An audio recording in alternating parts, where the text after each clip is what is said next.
Chapter 633. So fast. Poplar Fruit exclaimed in his heart. With a flip of his wrist, he carried the saber with one hand while his left hand reached out from his waist to hold the back of the saber. Another metallic clang was heard, and Yin Liuqing's saber was blocked by him again. The trajectory of Yin Liuqing's jump appeared in Poplar Fruit's mind. The speed he was praising was not how fast the saber was. Yin Liuqing's saber speed might not be comparable to Poplar Fruit's. It was just that his steps were very light and his movements were strange. He was faster than himself in terms of changes. Yin Liuqing did not use any strength in this saber. When she got close to Poplar Fruit, she quickly stopped, worried that Poplar Fruit did not have the ability to catch the saber. However, Poplar Fruit still gave her a big surprise. Poplar Fruit actually caught the saber, and it felt like he was handling it with ease. His reaction speed was really fast. Yin Liuqing knew that Poplar Fruit's talent was personal, and she could not be envious. After receiving 2 unexpected strikes from Yin Liuqing, Yang Guo felt that he couldn't go on like this. His single blade technique was focused on speed and swiftness. Every strike had to be simple and precise. His movements were valiant and vigorous. One after another, he attacked continuously, chopping and chopping. With a small amount of variation, he was able to open a bloody path in the midst of thousands of soldiers and horses like a hot knife through butter. However, Poplar Fruit could not fight too fiercely when playing with his own people. Not only did he restrain his strength, but he also consciously exerted force to control his heavy miaodao. Otherwise, if he chopped with all his strength, if Yin Liuqing could not dodge in time, Poplar Fruit would probably not be able to hold back his saber. Then, wouldn't Yin Liuqing be split in half by this sharp miaodao? But in this way, it would be like cutting off an arm. The advantage of Poplar Fruit's saber technique would be gone. Yin Liuqing's saber technique also gave Poplar Fruit a lot of inspiration. When he was competing with Yin Liuqing, his mind was also working crazily. He observed his opponent's steps and saber technique while studying the strengths and weaknesses of both sides. That's right. Why do I have to learn the miaodao movement technique? Poplar Fruit's eyes lit up. Although it can ensure that the legs support the waist and make the waist twist more powerful, I don't need it. He had learned Tai Chi and 8-step meteor kick. Tai Chi's mellow and vigorous inner strength allowed him to have an endless supply of strength without having to take root in the ground. Moreover, Tai Chi's moves were not as sluggish as miaodao's. Instead, it emphasized on the lightness of the body and allowed him to climb and jump with ease. As for the 8 steps meteor kick, there was no need to mention it. This was a martial art that focused on body movement. If one kept dragging his feet on the ground, he wouldn't be able to kick out. That wouldn't be called meteor kick. Poplar Fruit was bold. Even when he was facing Yin Liuqing's swift blade, he still had the time to think about how to make a change. Yin Liuqing's padao was beautiful, but not only was it beautiful, but it was also effective and flexible, which was exactly what Poplar Fruit wanted to learn. Xiong Kehu, who was sitting on the armchair, was the first to notice Yang Guo's change. He was followed by Meng Sanhua beside him. Xiong Kehu was too familiar with miaodao, so he could see through any change at a glance. As for Meng Sanhua, although his martial arts talent wasn't as good as Poplar Fruit's, he was still the type that was hard to come by in 10 years. Poplar Fruit went from being passive to being able to jump out of Yin Liuqing's rhythm, and then gradually having his own counterattack. He was very sensitive to this change. In fact, the one who felt it the most was Yin Liuqing. Poplar Fruit was just standing there like a pillar and passively defending. Although he was like a tortoise shell, it wasn't to the extent that he became as smooth as he was now. The 8 steps meteor kick merged into the miaodao was a little stiff. This was what Poplar Fruit felt at first. After jumping up and down, Poplar Fruit felt that other than sweeping and stabbing, he couldn't connect any other moves with the miaodao. Although he was able to jump out of Yin Liuqing's rhythm and didn't have to be tired of parrying, he still couldn't make a counterattack. Jump, jump, turn, spin, and jump again. Poplar Fruit frowned and continued to ponder. There was probably no one else in the world who could be like Yang Guo, who could think of new moves while fighting with other people at the same time. After all, Yin Luqing wasn't a newbie who had just learned how to use a saber. His family's kung fu had been passed down in his family for more than 10 years. His kung fu was also one of the best in the special forces, and he had been honed in actual combat. In the past, he would have been a prominent swordsman. Kung fu was different, but the principles weren't too different. After all, they were all moves made by the human body. Poplar Fruit pondered and found the compatibility between the 8 steps meteor kick and the Miaodao. The 8 steps meteor kick actually didn't need to be performed at full strength. After all, it was just a support, and the main theme was still the saber. It only needed to use 80%, no, 40% of the speed. Then, when he walked, he couldn't just focus on agility. He had to keep his waist steady and rely on his waist to control the agility of his upper body. This way, the Miaodaos using the waist to carry the saber, using the body to urge the saber to move, could be executed. Poplar Fruit pondered and tried, and Yin Luqing began to feel Poplar Fruit's counterattack. It's getting faster. Yin Luqing was slightly surprised. He also increased the speed of his saber. Now that he realized that Poplar Fruit's strength wasn't bad, he didn't need to hold back so much anymore. However, Poplar Fruit's progress was far faster than his. Poplar Fruit nimbly dodged. When Yin Luqing thought that Poplar Fruit would appear on the right, Poplar Fruit magically jumped to the left. Poplar Fruit sucked in his chest, straightened his back, sucked in his stomach and tucked in his butt. He quickly raised his saber with great strength. Yin Luqing was shocked. He didn't have time to dodge.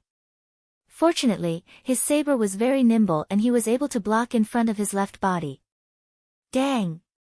With a dull sound, Yin Luqing felt a strong force coming from the saber. He couldn't block it at all. The saber was blocked.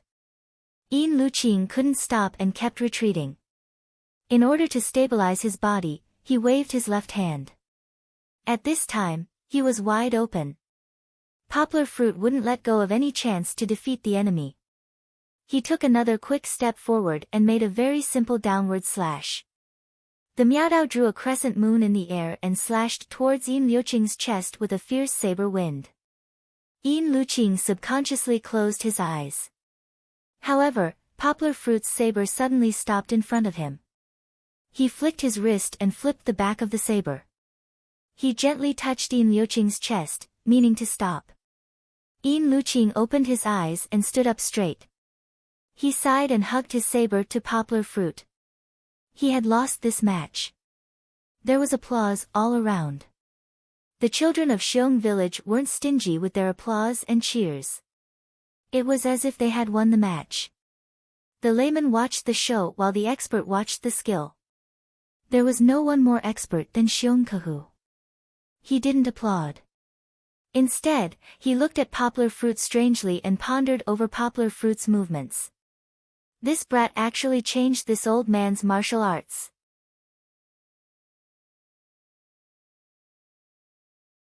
Chapter 634. Poplar Fruit was quite happy with his first victory. However, his happiness was mainly due to his innovation of the Miaodao. In a sense, this was also his own breakthrough. Perhaps Poplar Fruit did not notice Xiong Kahu's absent-mindedness. He did not know that even if he combined 2 martial arts, it was still a feat that ordinary people could not achieve. Moreover, Xiong Kahu had personally witnessed Poplar Fruit's transformation under the pressure of the battle in just a few minutes. A Grand Master of a generation. Xiong Kahu's face revealed a smile. It was hard to tell whether it was relief or bitterness. This kid, Meng Sanhua, who was standing at the side, seemed to have vaguely heard something. He asked doubtfully, "What?" "Old man, what did you say?" "Nothing." Xiong Kahu smiled and did not say much. Yin Luqing shook his head. He was not too depressed because of his failure. The strength that Poplar Fruit had just shown was not stronger than his actual strength. It was normal for him to be caught off guard by Poplar Fruit's transformation. As a martial artist, he had to be able to take things and let them go with the flow.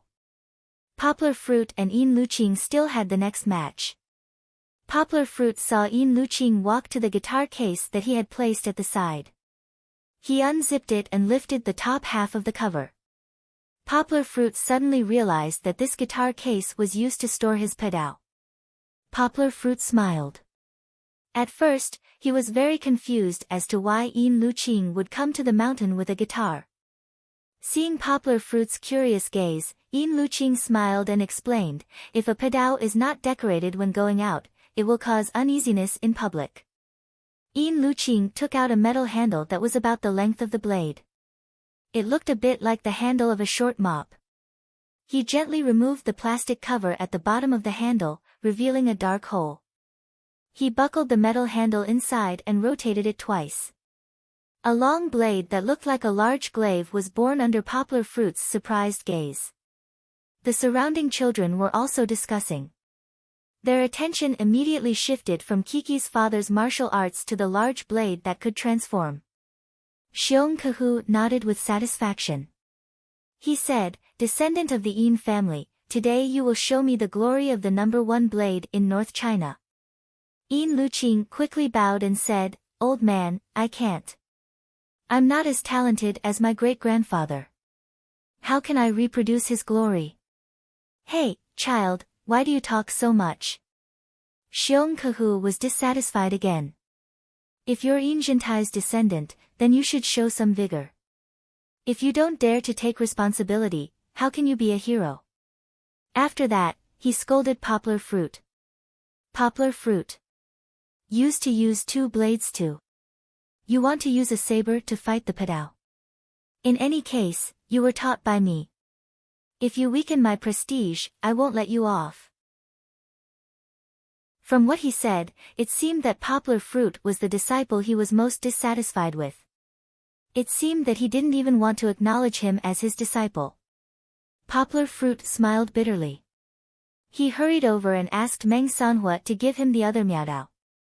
Meng Sanhua handed it over, but his eyes were fixed on Poplar Fruit's left hand. He found that the heavy miaodao in Poplar Fruit's hand was as light as a leaf of reed. Meng Sanhua twirled the 2 blades in his left and right hands in a relaxed and natural manner. Meng Sanhua's eyes widened. He was beginning to wonder if he had been mistaken. Starting over, Poplar Fruit could feel that Yin Luqing was more domineering than before. It was a bit like the generals who led the charge on the battlefield in ancient times. It was as if they were going to tear the world apart. Now that the saber had grown longer, it was indeed different. However, Yanggua had also changed a little. Equipped with 2 miaodao, Yanggua gave people a feeling that he was somewhat unpredictable. The 2 miaodao were held together on the left and right side of each other. The light in his eyes was restrained, but they were as agile as an eagle's eyes, making people feel that he was a little mysterious. In the first 2 or 3 minutes, the 2 were still testing each other. In fact, it was the same as the previous round. They each followed their own steps. Poplar Fruit was not as erratic as before. The only difference was that their weapons had changed. Yin Luqing's blade was longer. The longer it was, the stronger it was, and the shorter it was, the more dangerous it was. The longer the blade, the stronger it was. Poplar Fruit could clearly feel how difficult it was for him to reach Yin Luqing. Yin Luqing's feeling was not so obvious. Poplar Fruit was only parrying. He did not take the initiative to attack. He did not feel the difference between 1 blade and 2 blades. However, Yin Luqing realized that his judgment was wrong. Poplar Fruit's dual blades were not as bad as he thought. On the contrary, Poplar Fruit's dual blades were not sluggish at all. It was as if his left and right hands were very agile. "There's nothing to see." Yin Luqing lost. Xiong Kahu shook his head dispiritedly. He was a grandmaster in using blades. He could see through the situation at a glance. The usage of pedao, long blade, and short blade were different. After all, the ancients once said, a single blade depends on the hand, a double blade depends on the movement, and a large blade depends on the hand. The hand refers to the position of the blade's grip. Some blades had about 20 centimeters of copper on the hilt and plate. This piece was called the hand. Usually, when chopping, one hand would hold the hilt and the other hand would grasp the hilt. Only by exerting force from the waist could the long blade's vigorous strength be exerted. However, the basic routine of the padao was the same for the long and short blades. It was not as big as the changes between the two miaodao and the single miaodao.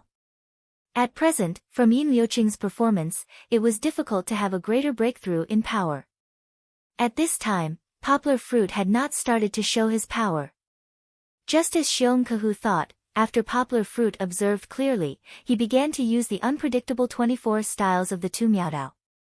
This time, he did not use the 8 meteor steps because it was no longer necessary. Poplar Fruit's figure suddenly became strange. Although it was not as fleeting as the 8 meteor steps, it was twisting left and right, swaying rapidly. The two miaodao attacked one direction, giving people the feeling that he was dealing with two equally powerful assassins at the same time. To be honest, old man Xiong Kahu could also do this when he was at his peak, but it was definitely not as easy as Poplar Fruit. Poplar Fruit was someone who could multitask. To paraphrase a phrase from Mr. Jin's martial arts novels, Poplar Fruit could fight left and right. The two miaodao seemed to be tailor-made for him. In his hands, it was as if they had become two spiritual snakes with self-consciousness. It was still the same few stabs, flicks, flips, and slices, but the style became mysterious and unpredictable. Yin Liuqing was forced to use both the blade and the hilt. She also broke out stronger combat power beyond her limit to block Poplar Fruit's first 4 blades.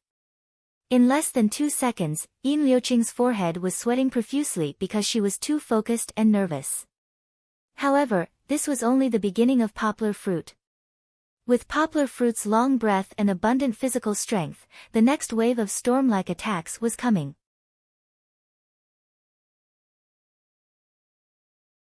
Chapter 635.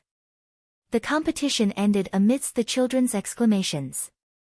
Apart from Yin Liuqing, who felt a little disappointed, the others naturally accepted the result, including Meng Sanhua. He was finally convinced. This guy is a monster. No wonder I can't beat him. Meng Sanhua snatched Poplar Fruit's miaodao and complained to his comrades, "Look at this miaodao. He can even play with it. Don't you think he's a monster?" Yin Liuqing also tried it. Her face changed when she held it in her hand. Bear 1, Bear 2, and Bear 3, who were as strong as bulls, weighed the miaodao in their hands and said, "Really? I think this miaodao is just right for me." Liuqing's miaodao is as light as a feather, just like a woman's. Ha! Poplar Fruit scratched his head. Under the praise of his brothers, he didn't get carried away. Xiong Kahu didn't ask Poplar Fruit about the changes he made to the miaodao footwork. After the competition, he calmly told the children to go home and study. Then, he went to the ancestral hall to inspect it with his hands behind his back. It wasn't that he wasn't curious, nor that he had nothing to say to Poplar Fruit. It was just that Xiong Kahu suddenly realized the gap between him and Poplar Fruit. He should have realized it when he was teaching Poplar Fruit how to use the miaodao. Xiong Kahu himself was a grandmaster and a gifted martial arts genius. But compared to Poplar Fruit, he was far from being a grandmaster. Xiong Kahu became famous in his teens. Then, he wandered in the martial arts world for more than 10 years. It wasn't until he joined the army and experienced a storm of bullets that he came back that he reached the level of a grandmaster. It could be said that it wasn't easy to achieve good results. But what about Poplar Fruit? He had only learned miaodao for less than half a month, and he was already able to compete with him. Although he was old and his skills were not as good as they were in the past, to be able to defeat Xiong Kahu, Poplar Fruit had already touched the threshold of a miaodao grandmaster. This was only half a month of hard work. Xiong Kahu believed that in less than a year, Poplar Fruit would surpass him at his peak. What made Xiongkahu feel even more inferior to Poplar Fruit was Poplar Fruit's ability to innovate. Poplar Fruit had taught Kiki that children's boxing skills were not worth mentioning. That was, at most, a taiji fist at the level of a public square dance. However, Poplar Fruit had actually changed the Miaodao's footwork during the battle, and even made the one-handed Miaodao have decent combat power. This was a place that Xiongkahu could never reach. Xiongkahu had spent all his energy and summed up his experience of assassination on the battlefield before he could successfully optimize the bear-style Miaodao into its current strange, ever-changing, and elusive style. It could be said that this was a kung fu suitable for assassins in the night.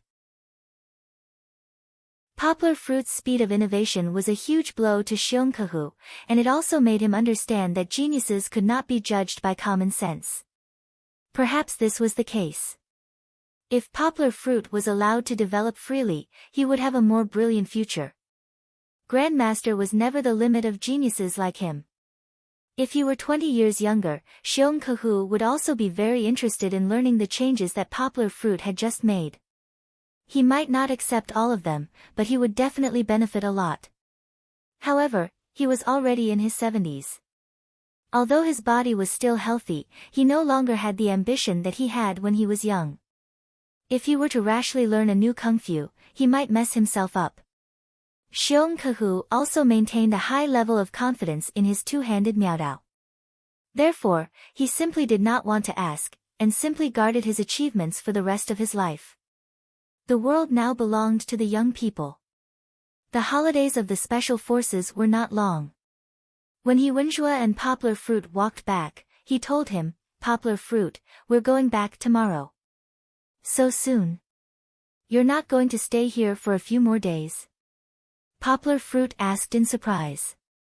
At the very most, his big brother and the others had not stayed in the Hmong village for more than 3 days. "Just a few days off. There are still things to do when we go back. However, it's been a long time since I stayed in a mountainous area so far away from the city. These few days can be considered as a vacation for me." Wenjua laughed. "Xiong-san and the others are very happy." Poplar Fruit pointed at Xiong-san and the others who were playing with a group of naughty kids behind them and laughed. "I didn't expect the kids to not be afraid of them." Wenjua shook his head and said, "Xiong-san is gentle and has a natural attraction to kids. My Xiao Chen is also like that. He likes to play with him the most."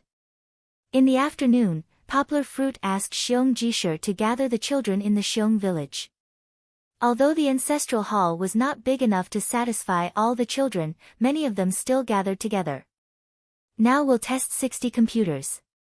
Next time we'll try a few more," Kai Si-min said to Poplar Fruit with sweat all over his forehead. Then he turned around and hurriedly ran to a child and shouted, "Hey, wait a minute. You can't press it like that." There were too many children. At least 3 children were sitting in front of each computer. Some of them did not have stools and were standing. Fortunately, Xiong Jiwu was maintaining order with Xiong Jisher and a few other men from the Hmong village, so it would not cause too much chaos. Poplar Fruit nodded. He saw Xiong Jiwu's affinity among the children from this incident. Generally, when Xiong Jiwu gently exhorted them, the children would obediently sit there with their hands behind their backs, unlike Kai Si-min who made a fuss. After a while, Kai Si-min found that the children knew nothing about how to use the computer. He simply put the keyboard, which was also the main computer, into the desk drawer to prevent any naughty children from accidentally touching it. Poplar Fruit pondered for a moment. He felt that before the next test, it was necessary to prepare a basic lesson for the children on how to use the computer. After everything was ready, Poplar Fruit walked back to Xiong Jiwu's house, which was more than 200 meters away from the ancestral hall. He went up to his room, turned on the computer, and clicked on the courseware that he had prepared. This time, it was the PowerPoint that Poplar Fruit had prepared yesterday. He wanted to try to simulate the classroom effect of the future long-distance education, so he chose a language lesson for the 3rd grade of primary school as the content of the lesson. After Fat Dragon confirmed with Kai Si Mean that everything was ready, Poplar Fruit began to teach the children. The process did not need to be described too much. Poplar Fruit had spent a lot of effort for this lesson. Not only did he quote the classics, but he also thought of a lot of interactive links to stimulate the atmosphere of the classroom. Of course, there were also questions in the classroom. The children who were active and answered the questions well had the opportunity to go down the mountain to the city to broaden their horizons. After that, Poplar Fruit returned to the ancestral hall to summarize the problems found in the middle with Kai Si Mean and the others. This time, with the help of the computer, the children could check Poplar Fruit's courseware on the computer, and they could also see the projection of Poplar Fruit's figure on the screen. Because it was the first time, there were some adjustments that needed to be made.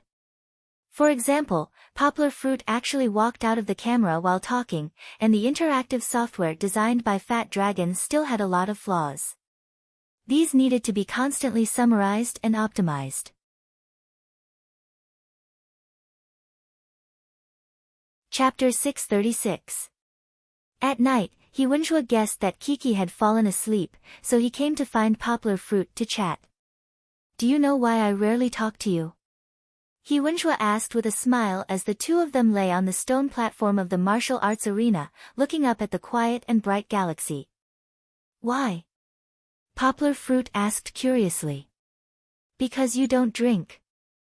Wenjue chuckled and said, "Usually it's okay, but when you see a bottle of wine, you become shy like a girl." "Not happy?" Poplar Fruit laughed and said, "It's not that I don't drink, it's that I quit drinking. Drinking is not a good thing." Since they were talking about it, Poplar Fruit talked about the reason why he quit drinking. Of course, the reason was because of Kiki. "You little brat, you have a child at such a young age." Wenjue's attention shifted to Kiki. He shook his head and said, "You haven't even experienced the wind, flower, snow, and moon, and you've already said goodbye to the wind. Your big brother admires you for being able to take responsibility, but I also feel sorry for you." Poplar Fruit laughed and said, "That's not it. If it weren't for Kiki, I wouldn't have been able to travel among the flowers. Let me think, if Kiki didn't appear, if that accident didn't happen, I would have honestly done my foreign trade work, saved enough money, and married my girlfriend. Ex-girlfriend, she was my high school classmate." Poplar Fruit explained, "Buy a house, get married, and have a baby. It's still the same ordinary life. Actually, I think that after having Kiki, my life has become more exciting." Poplar Fruit looked up at the sky, but his eyes were unfocused. In his mind, Kiki's frown and smile appeared. He murmured, "I like the happiness my daughter brings me. Really, I can't imagine what my world would be like without Kiki. It's unimaginable." Wenjue, who was also a father, nudged Poplar Fruit with his elbow and said with a smile, "Are you thinking of how she looked when she was just born?" Indeed, Poplar Fruit was recalling the time when Kiki was born. His memory was too good. Everything that happened more than a year ago seemed to be still vivid in his mind. When Kiki was just born, she was still wrinkled. When she slept at night, her little fist, the size of a rice spoon, tightly clenched his left index finger. The gentleness of blood still lingered in his heart. "Enough. Look at how sweet you are." Wenjue couldn't stand Poplar Fruit's affectionate attitude. He pushed him with a smile and said, "You're making me want to have another daughter. I called you out because I want to ask you what you're up to with this long-distance education." Wenjue asked curiously, "I saw more than 300 children this afternoon. You seem to have exceeded your expectations by making such a big fuss, right?" Wenjue, after all, had someone in a high position in his family. He didn't just look at things from one perspective. From the overall situation, Poplar Fruit had indeed made a big fuss by designing software and researching curriculum for a primary school in the mountains with more than 300 children. Poplar Fruit scratched his head and said, "At first, I did want to do something good for the children in the village. Later, I thought that if I could do this model well, maybe it could be popularized and change the current education system. I don't dare to say, but there are so many children in the world who can't afford to go to school. I want them to finish primary school through long-distance education, or even middle school and high school. Hyunjoo was shocked by Poplar Fruit's whimsical idea. He was still thinking. Poplar Fruit talked about his own experience as if he was recalling something.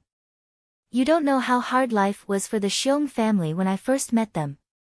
Poplar Fruit told Hyunjoo a series of stories about how he encountered Seong Jiwoo's robbery and then learned that Seong Xiaolin wanted to give up school to save her mother. If Poplar Fruit hadn't intervened, the Seong family in the deep mountains would have been isolated by society. There would be no teachers to teach the children, and the children wouldn't know what the outside world was like. Without education, they can only stay in this valley forever. Poplar Fruit said, if they can have a little education, even if they can't get into college, they will have a chance to succeed in the outside world. Only when they go out, will they have a chance to come back and change the poor appearance of their hometown. I want more children to be able to read and have the ability to let themselves and the people in their hometown live a good life. Your ambition is, very great, and also very great. Hyunjoo nodded and said, in fact, the Seong family is not bad. It's in the southwest border area and the northwest. I've been there before when I was on a mission. Many villages are also very poor. They can't even find food and clothing at home, let alone go to school. Hyunjoo asked, there are also a few comrades. I heard them say that their hometown is very poor. Some parents have an accident while working outside. Only the grandma in her 70s or 80s takes care of the children. They rely on the relief fund and the family to feed their children. The government came to persuade the children to go to school, saying that the school fees are waived by the country and the village can subsidize some tuition and miscellaneous expenses. Guess what the children said? Poplar Fruit guessed, they refused. Well, the girl was only 8 years old and was very sensible. She said that if I went to school, there would be no one to wash the clothes and cook for her grandma at home. She would be worried. She refused to go no matter what. Hyunjoo sighed and said, our country has never lacked these things. There are tragic situations everywhere. As they spoke, the two of them sat cross-legged. I know that you've made a lot of money from selling games recently. Hyunjoo finally said what he wanted to say. It's not wrong to say that DD helps the world. But have you thought about it? You've invested more than 1 million yuan, and it's only for 300 people. There are so many poor children in the country. Can you help them all? Hyunjoo was concerned about Poplar Fruit. He knew that his younger brother was a scholar and was not cut out for business. He had not bought a house in Yangcheng. It was not easy for him to earn such a large sum of money, but he wanted to spend it on charity. He wanted to persuade Poplar Fruit. Poplar Fruit was stunned. Big Brother He's question reminded him of the question he asked Fang Beibei in the past. It was very similar. There are so many stray dogs in the world. Can you save all of them? Fang Beibei's answer was, I can't save all of them. But if I save one, there will be a stray dog that doesn't have to live on the streets. It will have a warm nest that belongs to it. Poplar Fruit smiled brightly. He said firmly, I know I can't help everyone, but I will do my best. Hyunjoo was stunned for a long time. He did not try to persuade him again. He patted Poplar Fruit's shoulder and said, reform and good things are not easy. You have to be careful with your words and actions. It's still the same old saying. If there's any problem, come and find me. My dad is in Guangdong province, so he has some say here.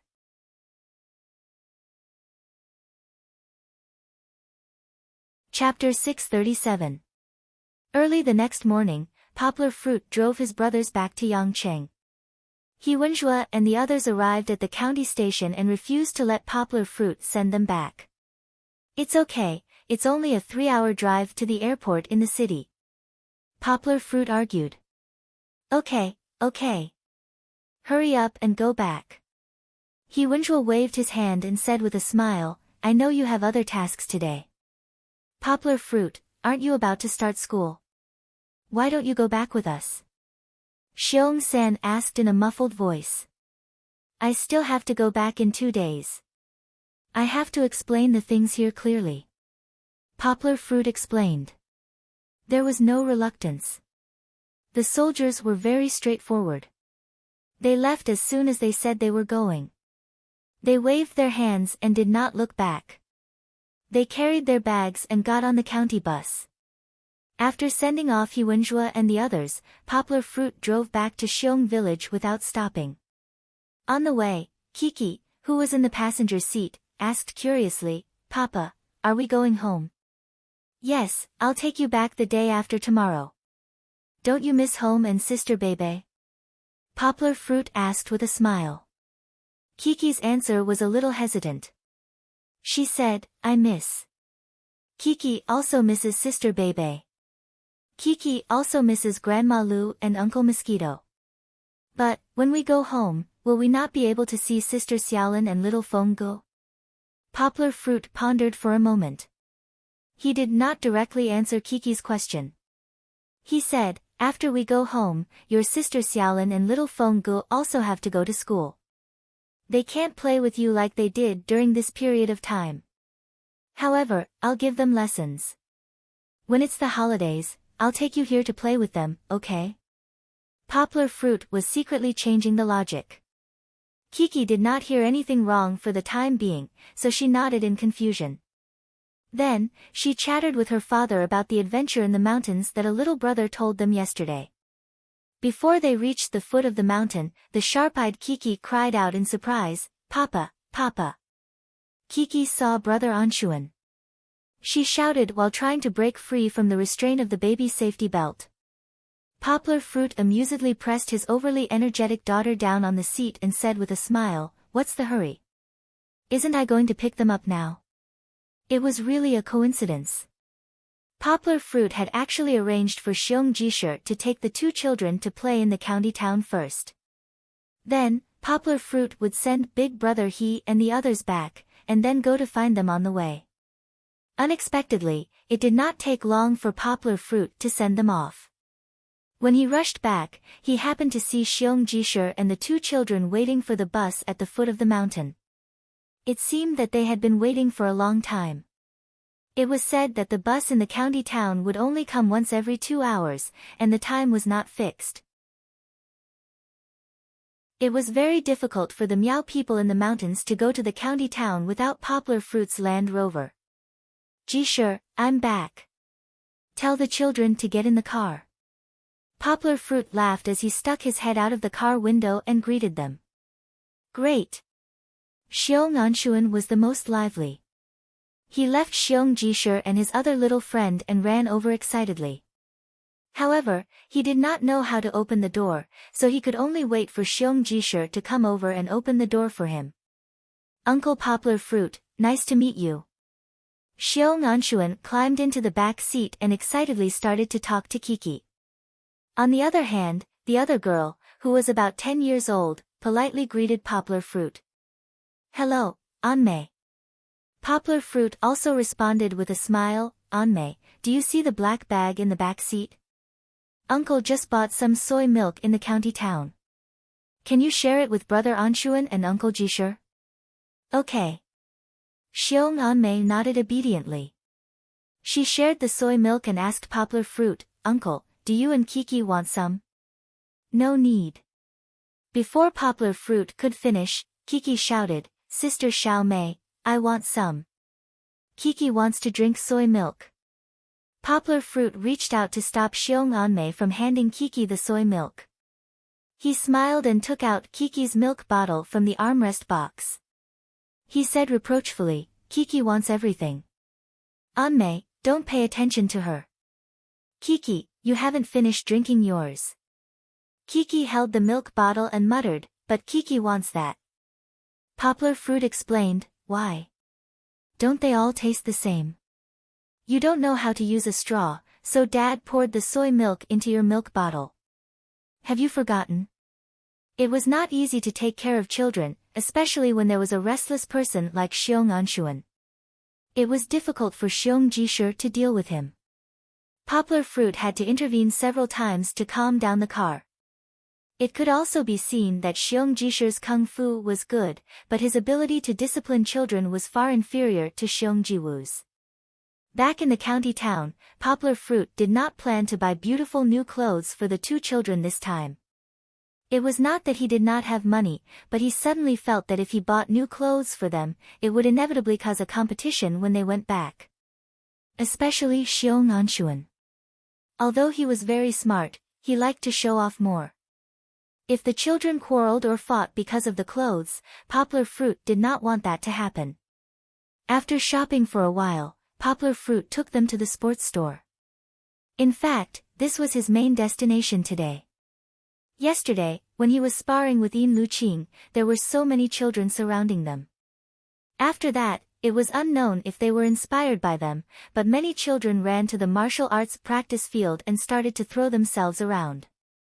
When Poplar Fruit saw this scene, he felt uncomfortable in his heart.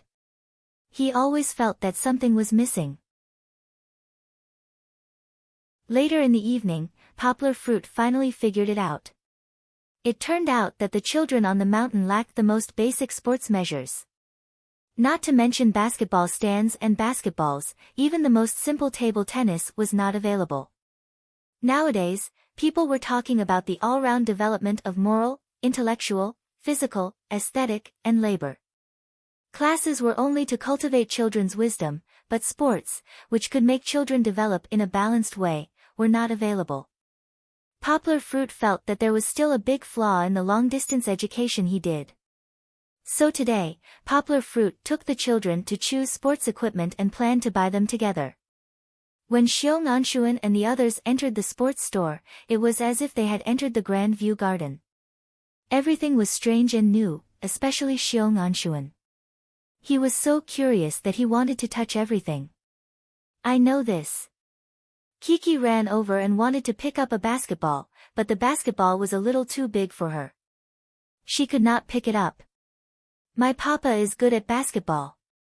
I also want to learn. Xiong Anshuan looked at Kiki enviously and said. Xiong Anmei was also very excited. She ran to the colorful skipping rope, pointed at the Poplar Fruit and said, Uncle, I have also seen this. I heard from Teacher Meng that the big brothers and sisters in the city have to take the skipping rope test in junior high school.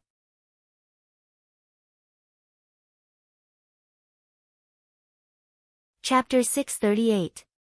To be honest, in a small county like Lidong, there was no need to ask for a customer-first service experience. After Poplar Fruit and the others entered the sports store, no salesperson came up to talk to them. The boss and his wife sat behind the counter, laughing and talking about the recent events in the county. Poplar Fruit pricked up his ears to listen. Of course, they were talking about the recent earthquake in the officialdom. This big change not only affected the officialdom, but also affected the lives of many ordinary people in the county. Of course, it became a topic of conversation after dinner. The service experience was bad, but at least they didn't see Xiong Anshuan and the others in ragged clothes. The boss was kind, and inadvertently kept a big customer. I want 7 basketballs, 5 footballs, 10 pairs of table tennis rackets, and 20 pairs of table tennis. For badminton, I want 7 pairs of rackets, and 10 shuttlecocks. Poplar Fruit turned around and pointed out, and some skipping ropes. I want something more durable. Boss, don't cheat me. If the quality is good this time, I'll buy from you again next time. The boss looked at Poplar Fruit, stunned, and asked, Little brother, are you going to open a store after buying it? No, I'm buying it for the children to play with. Poplar Fruit smiled and patted Xiong Anshuan's head. After confirming that Yang Guo was purely doing a good deed, the boss's face was full of admiration. He patted his chest and said, Little brother, I've been running this shop for more than 10 years, and I've never seen a kind-hearted person like you. Don't worry, I'll definitely give you the best quality and the best price. Poplar Fruit saw the boss's wife's hesitant expression. He smiled and said, Boss, I think your price is quite reasonable. Even if you give me a discount, I don't think you'll make much money. Let's just follow the price in your store. You just have to help me pick out the best goods. Hearing Poplar Fruit's words, the lady boss behind the boss also smiled and said, "Little brother, don't worry. Our old Wang is an honest person. He definitely won't cheat you on the quality." The reason why the lady boss was so happy was mainly because Li Dong had bought a lot of poplar fruit this time. The total turnover was close to 8,000 yuan. In a small town like Li Dong, it was equivalent to almost a month of their hard work. That's right. If you find that the quality is not good, feel free to bring it back. We will replace it within 30 days. And that badminton racket, if the thread is broken, feel free to bring it back. We will replace the thread for you. We won't charge you. The boss laughed. The boss later promised that he would deliver the goods to Poplar Fruit, which made Poplar Fruit breathe a sigh of relief. Although Poplar Fruit's Land Rover was very big, it was still insufficient to stuff so much sports equipment into it. "And Shun, and Mei, what do you want to eat?" Poplar Fruit asked. After shopping at the sports equipment store, it was almost 2:00 in the afternoon. They hadn't had lunch yet. Xiong Anshuan rushed to answer, "I want to eat Mackenzie's." Xiong Anmei also licked her lips and nodded. Mackenzie's was a fast food restaurant in a small town like Lidong that imitated McDonald's and KFC in the United States. The food it sold was exactly the same as the other two: burgers, fries, and fried chicken. Poplar Fruit had seen restaurants similar to Mackenzie's before. There were quite a few in his hometown as well. However, after McDonald's and KFC opened their stores, the copycat restaurants gradually closed down. Everyone went for the authentic Western fast food. Actually, the taste was not too different. It was just that almost everyone felt that a foreign monk was better at chanting scriptures. Previously, Poplar Fruit had asked Xiong Jisher to bring the two children shopping. Xiong Jisher had brought them to eat Mackenzie's. The food was completely different from Chinese food. It was novel and delicious. After they went back, the children in Xiong village talked about it. This was something that Poplar Fruit had not expected. The children had praised Mackenzie's as the most delicious food in the city. Poplar Fruit smiled bitterly. He didn't try to correct their thoughts.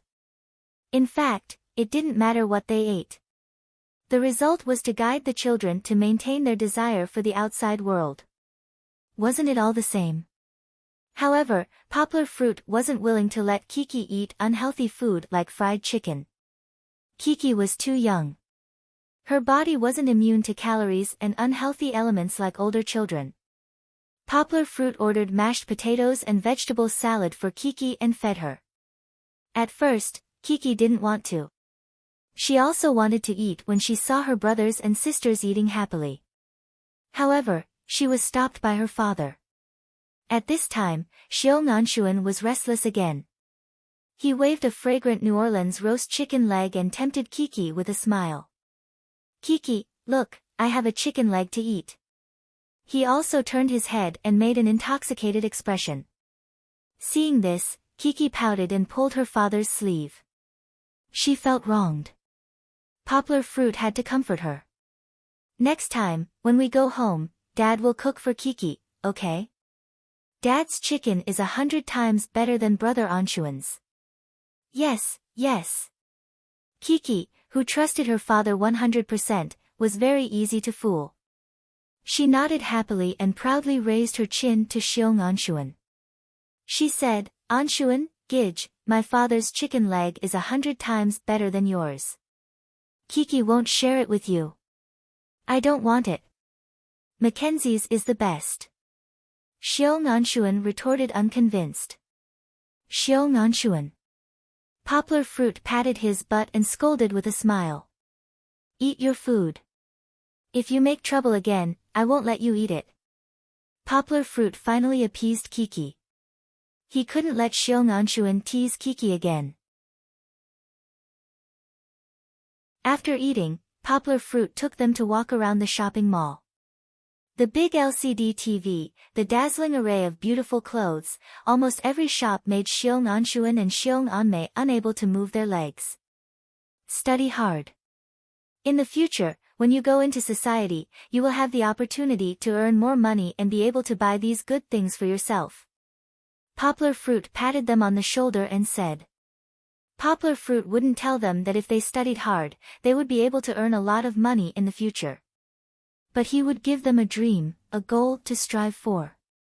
This time, when he took the children out of the county, it was much more peaceful. They didn't meet the BMW hooligan. Of course, when his father was arrested, Liang Huasheng, the #1 young master in the past, didn't have a good time. His family's car, house, and bank book were all sealed. He had no money and no followers. He was like a rat crossing the street. Liang Huasheng didn't dare to appear in this small county where he used to be a tyrant. Liang Huasheng hid in a relative's house in the city. However, his background wasn't clean. It was only a matter of time before the police caught him. Such a small character who was no longer a threat had no value in appearing again.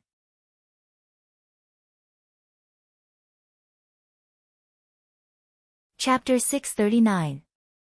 For the next 2 days, Poplar Fruit traveled between the 3 Hmong villages non-stop. He paid special attention to the other 2 Hmong villages other than Xiong village to understand their children's situation.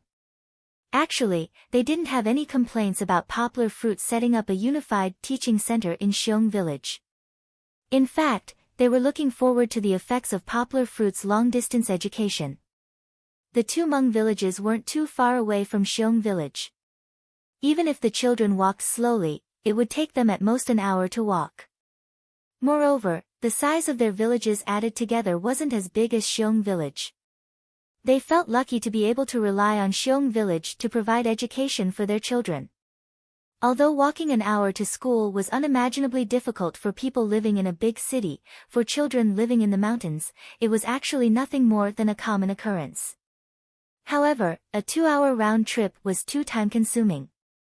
Poplar Fruit considered whether to set up a student hostel in Xiong village so that the children who came from afar could stay in Xiong village and go back on the weekends. However, no matter which Hmong village they were from, they lived a tight life. They would rather walk back and forth for 2 hours a day than spend more on food and accommodation. Poplar Fruit had no choice but to study this problem later. His idea was to let the children work hard this semester. During this process, Poplar Fruit would try his best to think of a way. He could either pay for the food and accommodation with his own money, or ask Meng Ping for help. It wasn't easy to ask Meng Ping for help. That guy was very stubborn. Without any results to back it up, Poplar Fruit felt that it would be very difficult to convince him. Take it slow. Everything was always difficult at the beginning. However, Poplar Fruit didn't feel at ease letting the children from the other 2 Hmong villages go to school and go home alone. After all, they were still primary school children. Under Poplar Fruit's insistence, although the 2 Hmong village leaders didn't take it seriously, they agreed to Poplar Fruit's request in the end. After school started, they would arrange for someone to pick up the children from their villages every day to ensure their safety on the road. As for the sports equipment they bought, Yang Guo asked Uncle He to design and plan the basketball court, football field, and other venues according to the information on the internet. In the mountains, the requirements naturally could not be too high. The basketball court and the football court were expected to be designed together. The basketball court could be used to play basketball, and if it was extended out a little, it could also be used to play small-scale football. The table tennis court will use wooden planks to form a table, and you can play by pulling a line in the middle. As for the badminton court, it was even simpler. Just find an empty space and draw a line in the middle of it. Therefore, after these sports equipment were bought back, it caused a mad scramble among the children. Poplar Fruit bought a lot of equipment. Apart from giving 2 basketballs, a football, 2 pairs of table tennis rackets, and a pair of badminton rackets to the other 2 Hmong villages, the rest were left in Xiong village as teaching equipment. Naturally, the head teacher Xiong Jiwu was in charge of them. Time didn't allow Poplar Fruit to teach the children how to use all the equipment, so Poplar Fruit looked for Xiong Jisher for one-on-one guidance. He didn't teach much, mainly talking about the rules and methods of various sports. As for the rest, he let Xiong Jisher learn by watching videos and then teach it to the children. Of course, this was just a plan. Poplar Fruit's plan was to find a student from the sports department to give him long-distance guidance. However, the best way to guide sports was face-to-face education. Poplar Fruit didn't know if long-distance education was feasible, so he prepared for both sides. At night, he discussed with Fat Dragon and Kai Si Min, the two night owls, until late at night. As they had done 2 tests in the middle of the night, the results were getting better and better, but there were still many bugs that needed to be fixed. Fat Dragon, help me see if you can design a software, or we can design a website for the children to do their homework. Poplar Fruit said. You still want to do online homework? Fat Dragon asked doubtfully. Poplar Fruit nodded and said, but I don't want to just make a website for online homework. What do you mean? Fat Dragon was confused by Poplar Fruit's words. What's the purpose of doing homework? Poplar Fruit asked Fat Dragon. The teacher wants to torture the students. He doesn't want them to go home to watch TV or play on the computer. Fat Dragon curled his lips. When he was a student, he hated homework. He often asked Poplar Fruit to copy his homework. Poplar Fruit rolled his eyes and said, Don't talk nonsense. I'm talking about serious matters. Doing homework is nothing more than to let the children consolidate the content of the day's study. Poplar Fruit said, but if it's just doing homework, and if it's the same as before, to be honest, I don't think it's effective at all. What are you going to do? Fat Dragon stretched and said, just tell me your request, and I'll do it according to your request. Poplar Fruit took a piece of paper and said to Fat Dragon, I think this way. If there are 100 knowledge points in Book A, then I will create a question bank with 20 or 50 questions for each of these 100 knowledge points. The numbers I mentioned are just a concept. I'll ask Bebe to calculate later and tell you how much I need. This is just the basic. If it's upgraded, there will be a corresponding question bank. Poplar Fruit said, it's not just a question bank. For each question, there will be a corresponding detailed answer and analysis process. It's equivalent to putting the answer at the back. Then there's the logic of the software or website. Poplar Fruit paused for a moment and said, the teacher will tick the knowledge points he designed during the lecture, and then the software will randomly select the corresponding questions to make a test paper that will appear on the student's computer. It's a bit like how we do online questionnaires. One question is 1 page, but the difference is that if you don't successfully complete this question, you can't go on to the next step. Poplar Fruit shrugged and said, what if you do the wrong question? The system will show the correct answer and the analysis process, guiding the student step by step to think. Well, now that you've figured out how to solve this question, it's time to draw inferences. There's no need for 3 questions. As long as the student can complete 2 similar questions randomly selected by the system, he can go on to the next step. Poplar Fruit laughed. Pay attention here. The system needs to remember which knowledge point and which question type the student made a mistake in. I need it to be like the Ebbinghaus memory curve. I need it to arrange for the student to repeat these questions in the next few days to consolidate the memory. Poplar Fruit emphasized the repeated review process. We need the system to help the student learn, so we have to consider it more comprehensively. They need to review until they've confirmed that they've memorized it. Poplar Fruit said, of course, our system will also generate a set of wrong questions to record the types of questions he missed. Even if he memorized it in the past few days, he can find it in the system if he needs to review it for the final exam.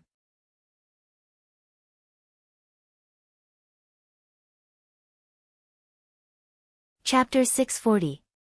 In the evening, Meng Ping received a call. Usually, he would not call for no reason. His call was not for small talk, but to bring good news.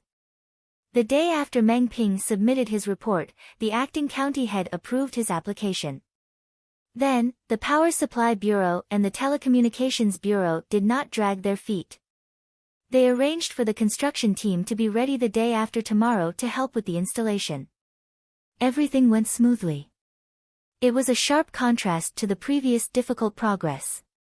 Poplar Fruit and Meng Ping did not expect that it could be so smooth because of the aftermath of Liang Shengtao's fall. The Education Bureau was affected the most. But what surprised everyone was that Meng Ping did not retreat. He achieved 2 consecutive jumps in just 1 year. Now, even the acting county head felt that this guy's background was too big. So, when Meng Ping made his application, several leaders discussed it and tacitly approved it. They also instructed their subordinates to implement it seriously. No matter how wonderful this misunderstanding was, Poplar Fruit and the others did not know about it. Even if they knew, they would just laugh it off. Perhaps it was because of the stimulation of this good news. Even though it was already past 1:00 in the morning, Poplar Fruit's brain became more and more active. He thought while talking. No, it's not just for the existence of homework. Poplar Fruit clapped his hands and said excitedly, we want to provide an opportunity for self-growth for the children who have the energy to learn. You know, some children are special. They are smarter than the children around them. They don't need to learn step by step. If they are given a suitable track, they will become talents faster. Poplar Fruit said, but the problem is, we don't know which children belong to this special group. And we don't know where their limits are. Poplar Fruit laughed, then let them discover it themselves. So, our software, Fat Dragon said, it's still a website. If it's a software, the capacity may be very large. If it's a website, it can be supported by the server outside. Alright, our website's topic design logic will be divided into 2 parts. Poplar Fruit stood up, walked back and forth, and said, part of it is the basics. It's not too difficult. The main purpose is to let the children consolidate the knowledge they have learned and learn to connect the knowledge points to solve the problem. The second part is the self-advancement part. Of course, this is optional. Children who have the ability, interest, or desire to improve themselves can choose to do it. Poplar Fruit said, let's take mathematics as an example. Choose questions that are easy to understand, and try to choose questions that stimulate their own thinking. What if he doesn't?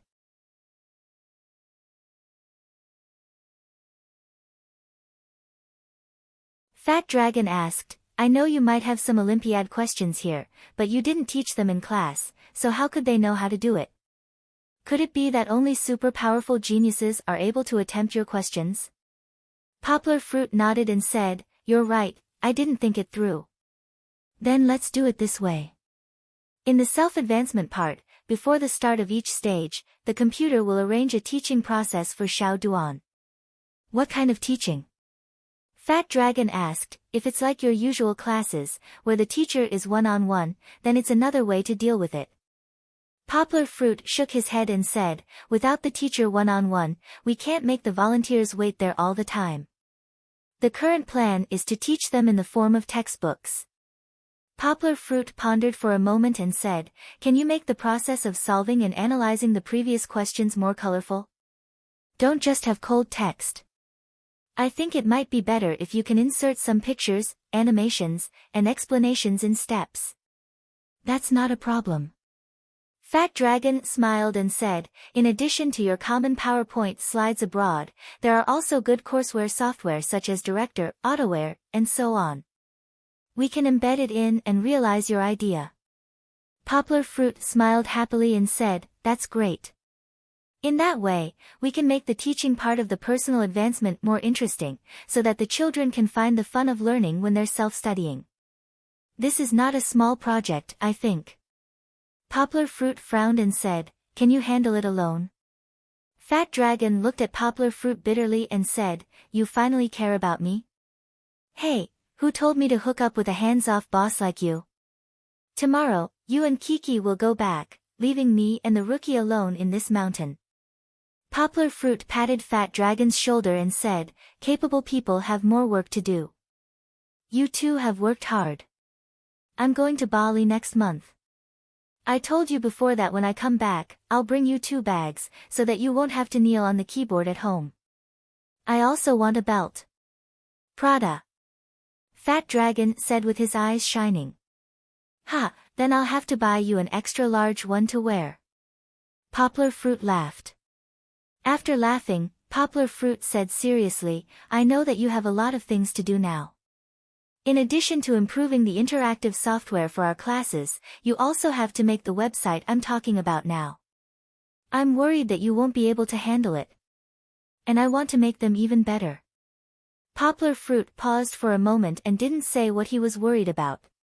He asked, "Are you busy in the company now? Could you spare a few people to help out? You can set up a project team. I'll provide you with some funds, and the price will be according to the market price. It's the same as if your company accepted a single project." Fat Dragon didn't refuse. He was now the boss of a company.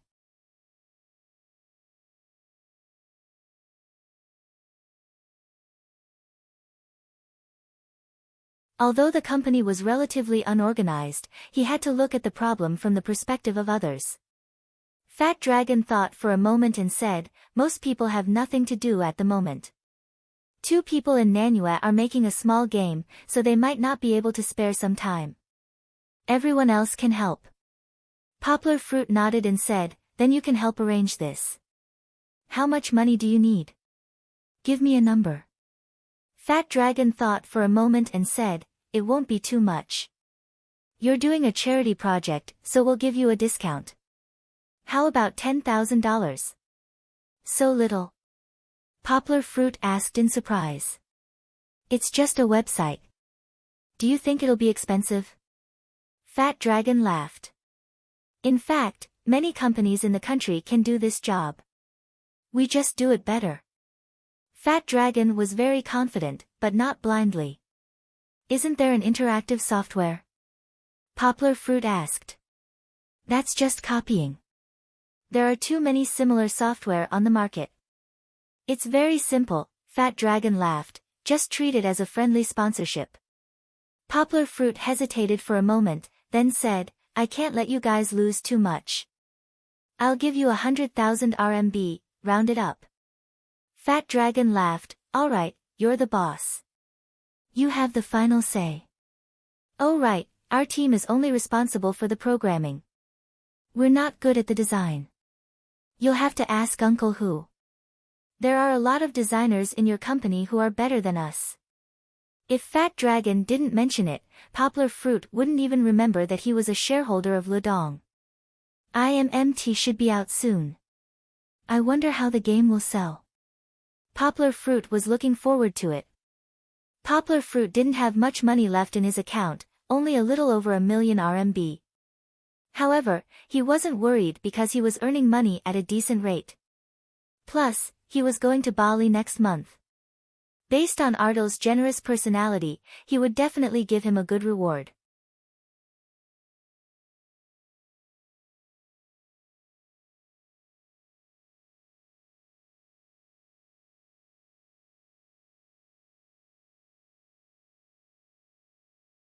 Chapter 641. Wah! Wah! I don't want to go. At the entrance of the Xiong village, Kiki's cries resounded through the sky. The parting had finally come. Although Yang Guo had already told Chi-Chi a few days ago that she wanted her to be mentally prepared, Yang Guo still didn't know what to do. However, even a teenager didn't know what it was like to be worried, not to mention that Kiki was still an ignorant child. It wasn't until Poplar Fruit carried the luggage and said goodbye to the people of the Xiong village with one hand that Kiki started to panic. It wasn't like before when he went to the county for a stroll and then went back. This time, his father was serious. After leaving this time, she didn't know when she would come back. In Kiki's mind, it seemed that she was going to leave her friends forever. Xiong Xiaolin, who was virtuous and considerate, Xiong Xiaofeng, who was naughty but took care of her, Xiong Anshuan, who often bullied her but had a good heart, and many good friends who had been with her day and night for the past half-month. At the entrance of the village, Kiki struggled desperately in her father's arms. Usually, Poplar Fruit could forcibly hold her down, but today, Poplar Fruit was carrying 2 heavy Miaodao on his back, and in his right hand was carrying a suitcase that ordinary people couldn't even lift with 2 hands. How could he hold Kiki with only his left hand? Hey, send her off. Xiong Kahu waved his hand impatiently and said. The old man wasn't really impatient. He also felt a lot of reluctance in his heart, but the old man was never willing to expose his weak side to others, so he could only express it with this kind of irritation. Xiong Jishe grabbed Poplar Fruit's suitcase and lifted it with another young and strong Miao brother in the village. Only then did Poplar Fruit free his hands to comfort his daughter. Thanks to Xiong Xiaolin, Xiong Xiaofeng, and a few other companions following closely behind, Kiki's mood eased a little. However, this only alleviated a little. She was still sobbing with tears in her eyes, looking at her friends pitifully, causing Xiong Xiaofeng and the others to also cry. Even big sister Xiong Xiaolin, who was the oldest and most sensible, had red eyes, tears rolling in her eyes. Idiot! Poplar Fruit stroked her daughter's soft hair lovingly, rubbed her daughter's tears with her face, and said softly, "It's not like you'll never see Sister Xiaolin and Brother Xiaofeng again. When you get home, you can video call them often. Even if Sister Xiaolin goes to school in the county, she'll still be able to see you when she comes back." Poplar Fruit signaled Xiong Xiaolin with his eyes. Even though she was reluctant, Xiong Xiaolin was still a sensible big sister. She came up with a hoarse voice, took Kiki's little hand, and said, "Kiki, don't worry, big sister will definitely go home to see you when she has the chance. But I want to play with big sister."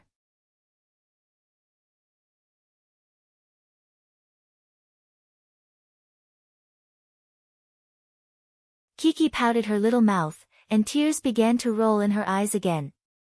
"We'll come back." Poplar Fruit quickly patted her daughter's back and said, "When Dad comes back from Bali, I'll definitely bring you back to see you when I have time. Besides, even if Dad doesn't have time to come back this semester, Dad will definitely come back during the winter vacation. I want to play with big sister." Kiki shook her head desperately, and then burst into tears again, leaving Poplar Fruit at a loss of what to do. In fact, Poplar Fruit had been a father for almost a year and a half. He knew that at this time, no matter what he said, Kiki would not listen. It was like when your girlfriend lost her temper, you would never be able to distinguish and reason with her. It was useless. In the face of Kiki's current situation of struggling and not wanting to leave, the only thing Poplar Fruit could do was to take Kiki back by force and let her cry until she was tired and go to sleep. After sleeping, she would be fine when she woke up. Poplar Fruit also understood the reason, but which parent would be willing to let their child cry? Yang Guo was even more unbearable. He couldn't bear to see a woman's tears the most. He couldn't bear to see Chi-Chi's tears even more, especially when the little fellow was crying her heart out and hugging his neck tightly. Yang Guo's heart felt as stifled as the capital's East Second Ring Road. Originally, when Xiong Jiwu, Xiong Jishe, and the others sent Poplar Fruit down, they were full of gratitude and wanted to say something to Poplar Fruit. In the end, Poplar Fruit only cared about comforting his daughter, so they did not even have a chance to interrupt. Finally, at the foot of the mountain, when the things were moved to the back of the Land Rover, Xiong Jiwu had a chance to talk to Poplar Fruit. At this time, he did not know what to say. What to say? He had a lot to say. He thanked Poplar Fruit for his tolerance, thanked Poplar Fruit for his generous help, and thanked Poplar Fruit for bringing changes to him and his family. The previous ones did not need to be said too much. Take the class teacher as an example. Maybe Xiong Jiwu had not really started to become a class teacher, or maybe he still had a lot to learn from Poplar Fruit and Fat Dragon, but he understood that Poplar Fruit not only provided him with a job opportunity, but also gave him a way to realize the value of life. Xiong Jiwu limped over and hugged Poplar Fruit's hand. He opened his mouth several times, but no words came out. He really did not know what to say. In the end, thousands of words were gathered into one sentence: Poplar Fruit, thank you. Really, thank you. Poplar Fruit smiled and did not say anything. He just patted Xiongjiwu's shoulder, as if their ages were reversed. Poplar Fruit used a little strength to tell Xiongjiwu to work hard.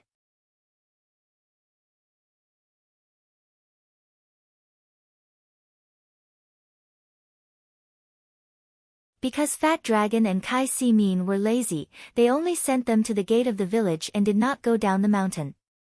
Therefore, at the foot of the mountain, except for the elders sent by the other two Hmong village as representatives, the rest were all people from the Xiong village. Xiong Kahu actually wanted to thank Poplar Fruit. He thanked Poplar Fruit from the bottom of his heart for bringing changes to the Xiong village. But the old man could not say it out loud. He stayed at the back for a while, then suddenly pushed the crowd away and walked to the front. Okay. Why are you dawdling? Do you want to stay until it's dark? Old Master Xiong Kahu looked impatient, but everyone knew that he was just being stubborn. He waved his hand as if he was annoyed by Poplar Fruit and said, Go. It took 2 hours to go down the mountain. If we go now, we can still have lunch in the county. Yang Guo smiled. He actually quite liked his master's straightforward personality. He hugged Chi-Chi and couldn't clasp his hands together. He could only nod and say, All right, then I'll be going. Master, take care of yourself. Don't be angry all the time. Take care of your health. Don't be long-winded. As a hero, you have to be decisive. How can you be sentimental? Xiong Kahu reprimanded him, Since you called me master, I have to take responsibility. If you don't practice your Miaodao diligently when you go back, I'll kill you the next time you come. Old Master Lin's meddling actually lessened the sadness of parting slightly. Of course, Kiki was not affected at all. She was still immersed in her reluctance to leave, crying and throwing a tantrum. Even if her father trapped her firmly in the seat, she kept struggling. I'm leaving. I'll be back. Poplar Fruit waved to everyone and got into the driver's seat with a smile. The Land Rover made a beautiful drift and disappeared at the end of the mountain.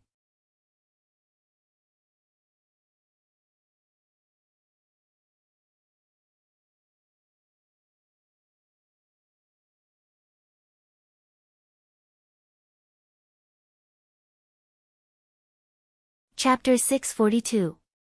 Don't cry, okay? Poplar Fruit slowed down the car. He used his right hand to wipe off a large pearl that had accidentally popped out on his daughter's face. His eyes were still looking forward. He only occasionally glanced at his daughter from the rearview mirror. He smiled and said, You're so noisy that the other uncles and aunties almost think your father is a big bad guy. Yesterday, Kiki was the most noisy. She cried for the whole day.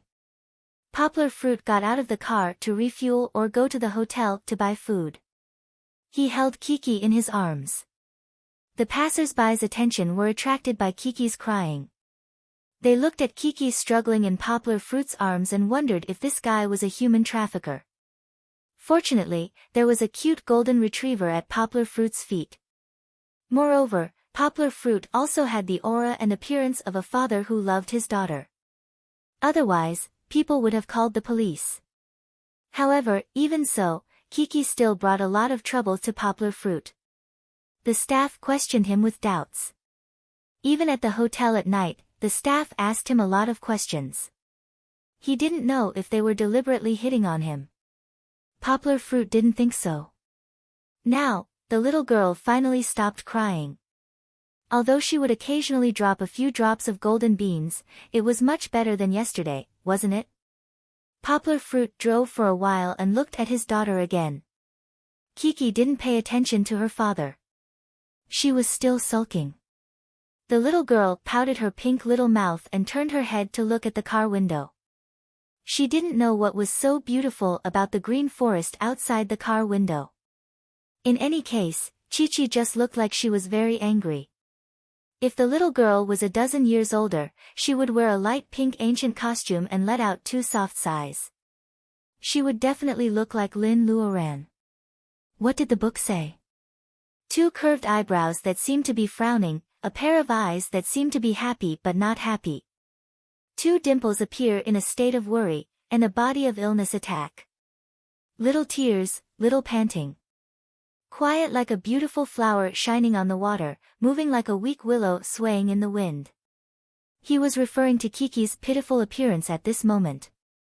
Although the little fellow was in good health, she was too tired from crying yesterday. Today, when she sat in the car, there was a kind of tiredness and melancholy lingering on her brows, which added a bit of tenderness to her. Pfft! Poplar Fruit couldn't help but laugh as he drove. Kiki couldn't pretend anymore. After all, she was still young. She was at odds with her father. She wanted to make a silent protest by ignoring him, but the other one didn't buy it. Kiki was impatient. She turned her face and looked at her father with resentment. She pouted and tears rolled in her eyes again. She said aggrievedly, "Papa, you're bad." The voice was not loud, but it was very powerful, expressing the master's terrible mood.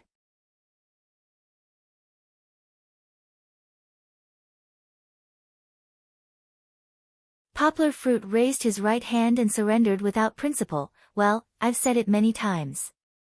I was wrong, but I promise, when I have time in the future, I will take you back to see your little sisters and brothers, okay?" But, Kiki said with a pause. Poplar Fruit didn't let her continue. Kiki's thoughts were now at a dead end. She believed that her father shouldn't leave. How happy it was to play with her friends on the mountain. "Don't you miss Sister Bebe?" Poplar Fruit suddenly asked. In the past, when Poplar Fruit and Fong Bebe occasionally called, most of the time was occupied by Kiki. This time, Poplar Fruit and Fong Bebe gradually contacted each other more and more, while Kiki and Fong Bebe talked less and less. Sometimes, Poplar Fruit waved his hand to call the little girl who was playing, but she ran away without looking back. It couldn't be considered as forgetting the old when there is a new person. Kiki still liked Sister Bebe very much. She was just a child who was playing happily. It was impossible to make her change her mind and talk to the adults quietly. Kiki hesitated whether to respond to her bad father. After a moment of silence, she muttered, "Yes," Poplar Fruit said with a smile, "then when we go home this time, we can see Sister Bebe again. Shouldn't Chi-Chi act a little happier? Otherwise, Sister Bebe will say, 'Hey, why doesn't Kiki smile when she sees Sister? Does she not like Sister anymore?' That's not it." Kiki tried hard to raise her head, pouted, and said, Kiki likes Sister Bebe the most." "Yeah." Poplar Fruit smiled and said, "Then, what should Kiki do when she sees Sister Bebe?" Kiki tilted her head and thought hard. "Then," she said, "Kiki will give Sister Bebe a kiss." "But your Sister Bebe doesn't like to see Kiki crying. Do you remember what Sister Bebe said?" Poplar Fruit guided her step by step. Sister Bebe said that she likes Kiki the most when she smiles. "She's like a little fairy in the sky, very beautiful." Kiki bit her lower lip and pondered for a while. She pouted and clenched her fists like a little adult. She said softly, "Kiki, don't cry anymore." "That's right." Poplar Fruit smiled and said, "Kiki, pinky promise with Daddy. Don't be angry anymore. You have to see Sister Bebe happily, okay?" "Okay." Kiki nodded and Pinky promised her father's big right hand seriously. He finally got the little girl. Poplar Fruit breathed a sigh of relief. However, he had used Bebe to persuade Kiki and made himself miss her deeply. Poplar Fruit and Fong Bebe were the same kind of people. Both of them were very affectionate. However, they were different from ordinary couples. The two of them wouldn't feel uncomfortable just because they didn't stick together every day. This didn't mean that the two of them didn't keep in touch.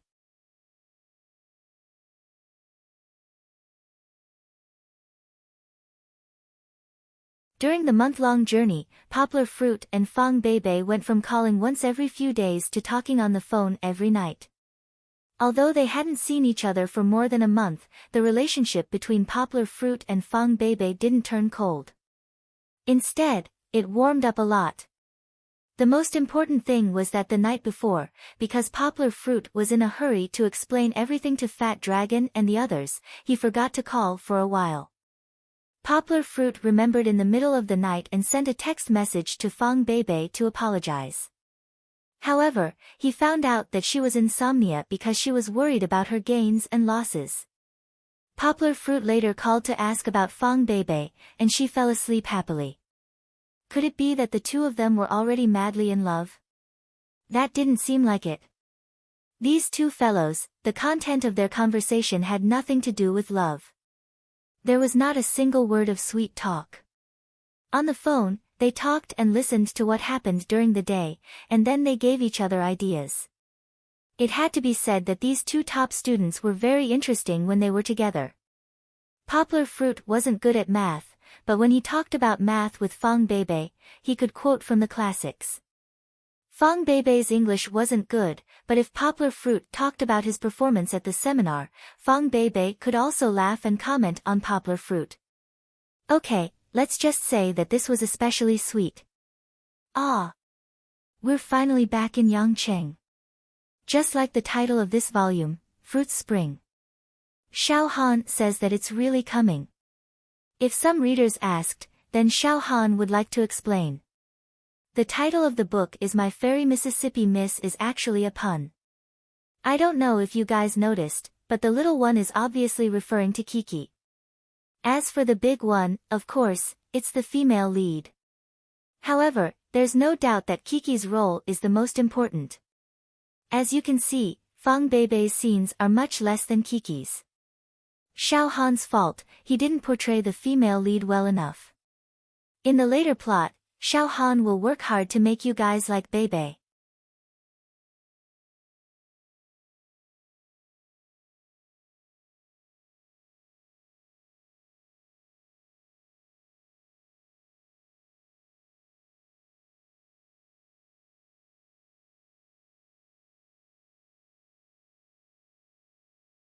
Chapter 643.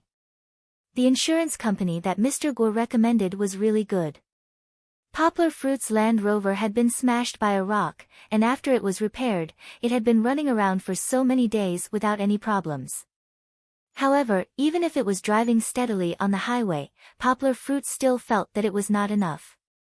It was still too slow. The green forest by the roadside was like a slideshow, the neat green fields in the distance, and the winding Zhu River to the east. These beautiful scenery could not enter Poplar Fruit's eyes. He wanted to go home. Poplar Fruit's mind was filled with thoughts of going home. However, it had already taken 3 days on the way back. Poplar Fruit had only entered Guangdong province this morning. There was no other way. With only one person driving, Poplar Fruit could only drive for a few hours and rest for a few hours. At night, he still had to find a hotel for Kiki to rest. If it was Poplar Fruit alone, he could drive for more than 10 hours. However, there was still Kiki in the car, right? Poplar Fruit could not take the risk with his daughter. In fact, Poplar Fruit could have taken a plane back. Before he said goodbye to Fat Dragon, he had the idea of leaving the Land Rover for him. However, Fat Dragon was really lazy. He said that he did not need to go down the mountain, nor did he need to run errands elsewhere. There was no point in leaving the car behind. However, Poplar Fruit was more willing to believe that this guy was being petty. If Poplar Fruit was here, he would have pestered Poplar Fruit to go to the county to buy delicious food. The food on the mountain was not complimentary at all. Fat Dragon's real reason was that he did not want to drive back. He was tired from the long journey. Just thinking about it made him afraid. Almost there, almost there. At least I'll be back in Yangcheng by this afternoon. Poplar Fruit thought about it, and the corners of his mouth could not help but curl up slightly. Next, I'll arrange a small modeling assignment. You can form teams to complete it. 3 or 2 people are fine too. The deadline is next Monday. In the classroom, the teacher on the podium said while tidying up the computer, "This is the last homework before the competition. I hope you can complete it seriously and show the attitude of a competition." After the teacher left, the classroom became noisy. The voices of more than 10 people discussing were not low. "Bebe, do you have a team?" A clean-looking boy pushed through the crowd and came to the front row to ask. Fang Bebe was a little absent-minded. It took her a while to react. She shook her head and said, "Senior brother, I haven't formed a team yet." "Wang Di, Bebe is my girl." The girl sitting at the same table as Fang Bebe smiled and hugged Fang Bebe's arm. The senior brother named Wang Di laughed and said, "Shenhong, what are you afraid of? It's not like I'm going to steal your people."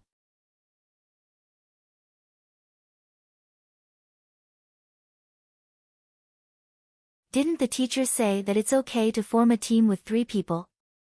Then the 3 of us can go together." Shenhong turned to look at Fang Bebe and asked, "Bebe, what do you think?" Fang Bebe was absent-minded. Shenhong asked twice before she said with a red face, "If senior sister doesn't have any objections, I don't have any objections either." Shenhong glanced at her classmate, Wang Di, who was looking at her with bright eyes. She shook her head and said unhappily, "Okay, you got lucky." Wang Di wanted to strike while the iron was hot. He said eagerly, "To celebrate our first team, how about we have lunch together this afternoon? It's my treat." Fang Bebe shook her head subconsciously. Shenhong was also not interested in eating with him. She waved her hand and said, "Forget it. We're sisters. Why are you, a man, getting involved?" Wang Di shrugged and did not insist. He said, "Okay, then I'll eat in the cafeteria alone." He changed the topic and said, "By the way, since we've formed a team, we should set a time to discuss what to do, right?" This was a normal request.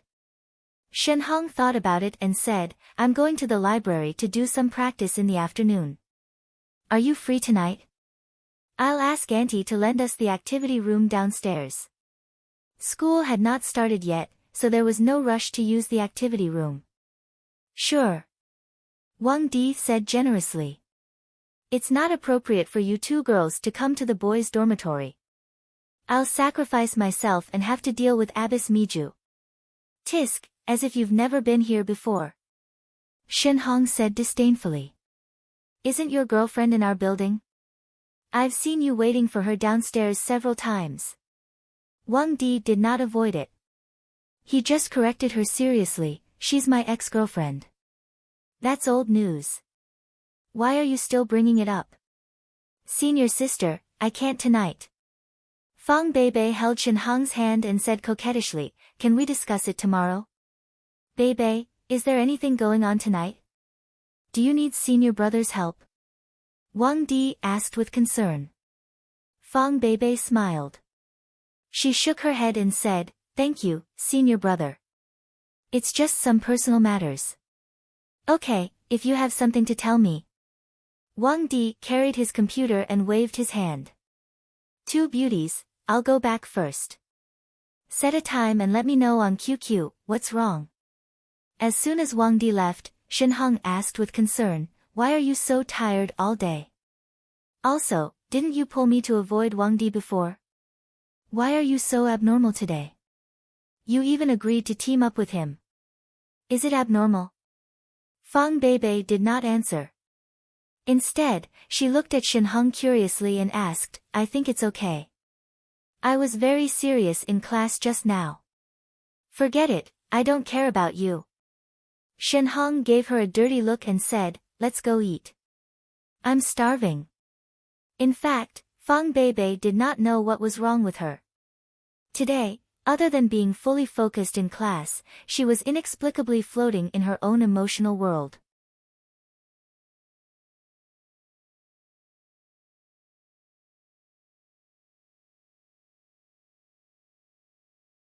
Yesterday, Poplar Fruit said that he expected to be back today.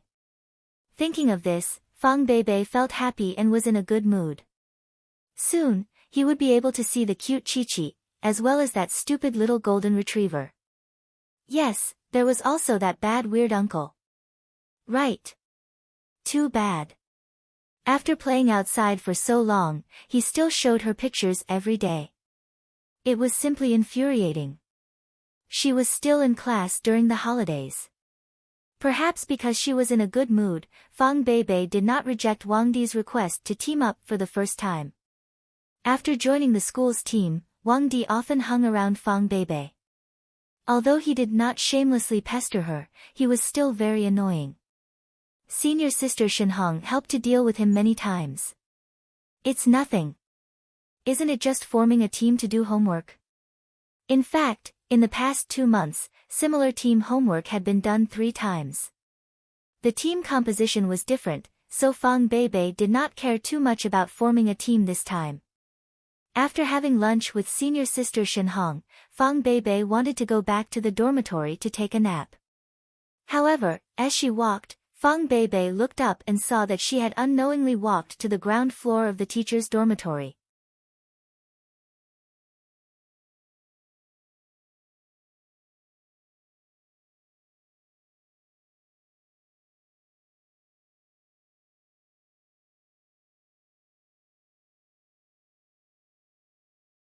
Chapter 644. Ah! Fang Beibei blinked her beautiful eyes. She was a little confused. She didn't know how she got here. Shaking her head, Fang Beibei didn't turn back. Instead, she hesitated for a moment, took out a bunch of keys from the side pocket of her small school bag, and unlocked the door downstairs naturally. She went upstairs, opened the door, put her shoes on the shoe rack at the entrance, and entered with her slippers. It was as if she had returned to her own home. It was very natural, and she didn't need to ask for permission. In fact, Fang Beibei had been living here for 2 days. Coming back to school during the summer vacation was not a pleasant thing. She couldn't sleep in at home, and she couldn't eat the delicious food her mother made. Her roommates had all gone home, and she was the only one in the dormitory. At night, the dormitory felt empty, and she felt very insecure. The teacher's apartment rented by Poplar Fruit was right next to the school, and it was only a 10-minute walk from her dormitory. Fang Beibei secretly stayed there for 1 night, and didn't go back. In fact, there was no one else in either room, but Fang Beibei still felt that it was better to sleep in Poplar Fruit's room. Moreover, the desk in the room was left by the former professor. It was more efficient to study on it than to study in the library where so many students were squeezed together. Until 2 days ago, when Poplar Fruit said that he was coming back, Fang Beibei reluctantly packed up her things and moved back to the dormitory. It was so familiar. She actually came back. However, since she was back, she might as well take a nap here. Anyway, the strange uncle hadn't come back yet. This was still her territory. Fang Beibei walked in wearing her slippers. She mischievously flicked the red Chinese knot hanging on the bookshelf in the living room with her slender right index finger. She bought it when she was shopping. The style was much more complicated than ordinary Chinese knots. This was a concentric knot, which meant forever concentric. Of course, Fang Beibei bought it because she thought it looked good. She only knew the meaning after looking it up on the internet.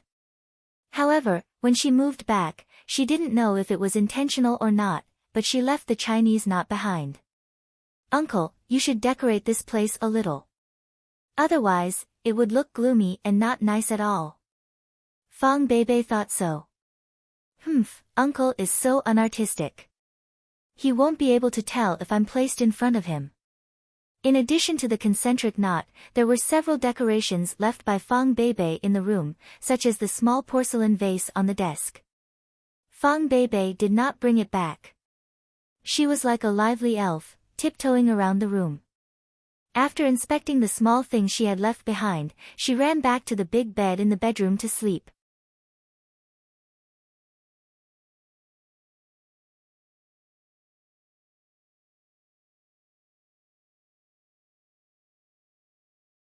While Poplar Fruit was away, the bedroom was much cleaner, although Poplar Fruit was also very diligent in cleaning the room. Even the bed exuded the fragrance of green apples. Fong Beibei was very sleepy.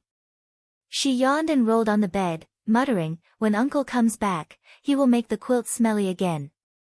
Humph. There was no fairy tale scene of the prince kissing the princess. In the afternoon, when Fong Beibei woke up with sleepy eyes, Poplar Fruit was still fighting on the highway. In the afternoon, the sun went in another direction. Except for the balcony, the bedroom was dark, as if the curtains were closed. It was quiet and sleepy, making people want to sleep again. However, Fong Beibei had a regular work and rest schedule. Although she was not as good as Poplar Fruit, at least she would not sleep in. She rolled on the bed and looked at the messy quilt. A trace of slyness flashed in her eyes. Ah! Ah! Fong Beibei jumped lightly onto the bed. The soft mattress did not hurt her feet. She pouted and kicked the quilt even more messily. Fong Beibei's bangs and sideburns were messy because of her excitement. She lifted her fair feet because of her flying kick.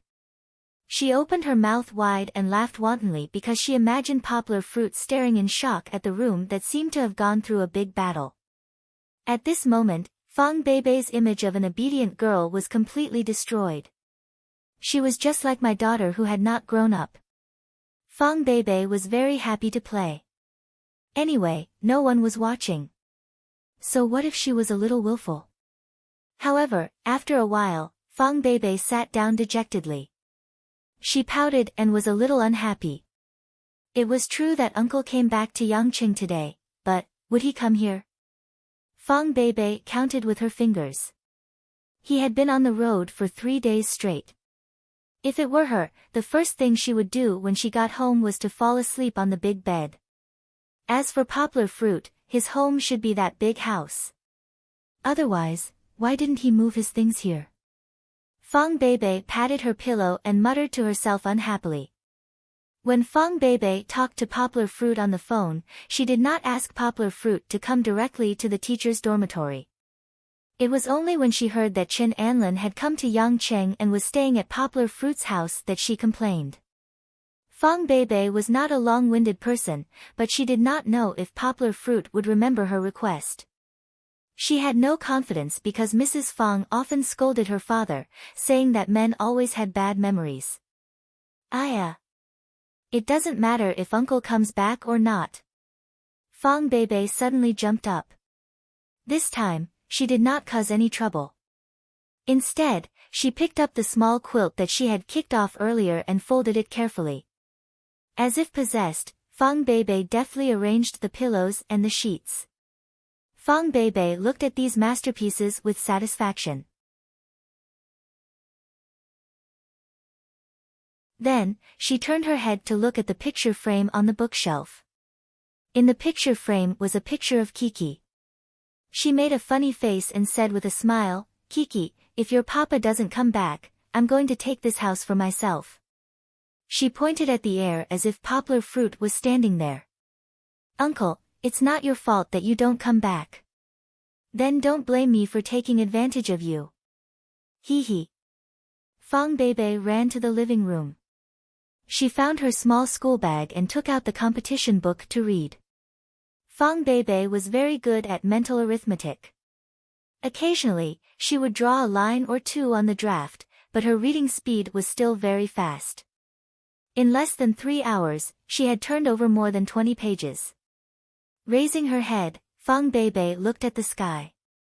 She was confused for a while and felt a little disappointed. "Forget it." Fong Beibei muttered, "I'll go buy vegetables and cook. I'll reward myself well.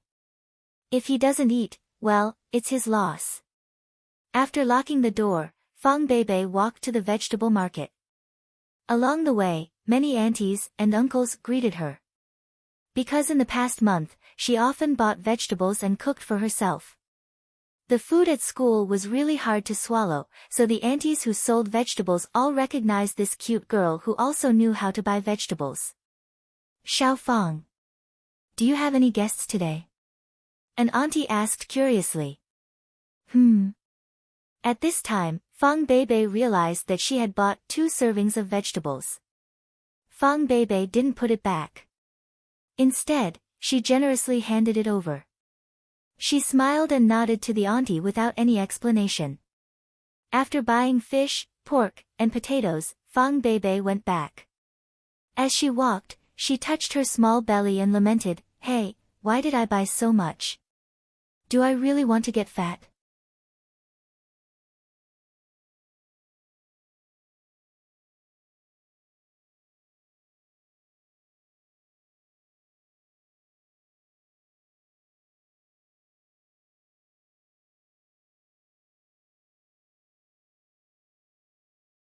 Chapter 645. Panting, Fang Beibei carried the heavy basket and climbed up the stairs. Then, after a long time, she used her left hand to take out the key from her right trouser pocket. The moment she took it out, Fang Beibei suddenly realized that she was so stupid that she almost cried. She opened the door with a clatter. It wasn't locked. I remember it was locked. Fang Beibei opened the door in confusion and saw a butt at the entrance. Before she could see clearly, a clear and pleasant voice suddenly sounded from the side. "Sister Beibei." "Kiki?" Fang Beibei looked over in surprise. A small figure rushed over from the side and bumped into the woman who was pouting, causing her to stagger. Kiki immediately rushed over and excitedly hugged Fang Beibei's leg and jumped up and down. But the basket in Fang Beibei's hand was really heavy. She couldn't free her hands to hug Kiki. She could only cry out in surprise. "Aya, Kiki, you're back." Poplar Fruit, who had just been packing, got up from the ground. He smiled and said, "You went to buy groceries? I thought you went back to school. I was going to put away my things and change my clothes before going to find you." Poplar Fruit reached out his hand, and Fang Beibei naturally handed the basket in her hand to Poplar Fruit. She picked up Kiki, closed the door, and said, "I didn't know Uncle would come back." "You didn't know?" Poplar Fruit scratched his head in confusion and asked, "Didn't I tell you last night?" Fang Beibei gave him a dirty look and said angrily, "Who knows which side you went back to?" Poplar Fruit smiled and said softly, "I remember you said to let me stay at the teacher's dormitory when I come back." A smile immediately appeared in Fang Beibei's eyes. However, Poplar Fruit added, "Besides, I haven't told Song Jiwen that I'm coming back. It's already so late. If we go back at this time, I'm afraid it'll be inconvenient for the girl." Fang Beibei knew that he was such a clumsy fellow, so she pushed him reproachfully and said, "All right, I know. Hurry up and put the vegetables down. They're so heavy." Before she could finish, the impatient Kiki turned Fang Beibei's face away. They hadn't seen each other for a long time. The little guy had a lot of things he wanted to tell Sister Beibei. But as soon as they met, Sister Beibei kept talking to his father. How could this be? The little guy was very jealous. Poplar Fruit smiled and looked at Kiki, who was sticking to Fang Beibei again. He left them some space and turned to the kitchen. When he left, he kicked Gold, who was sniffing around Fang Beibei's feet, and said with a smile, "What's wrong? We haven't seen each other for more than a month, and you don't recognize us anymore?" After putting the vegetables in the basket, Poplar Fruit was about to wash the vegetables.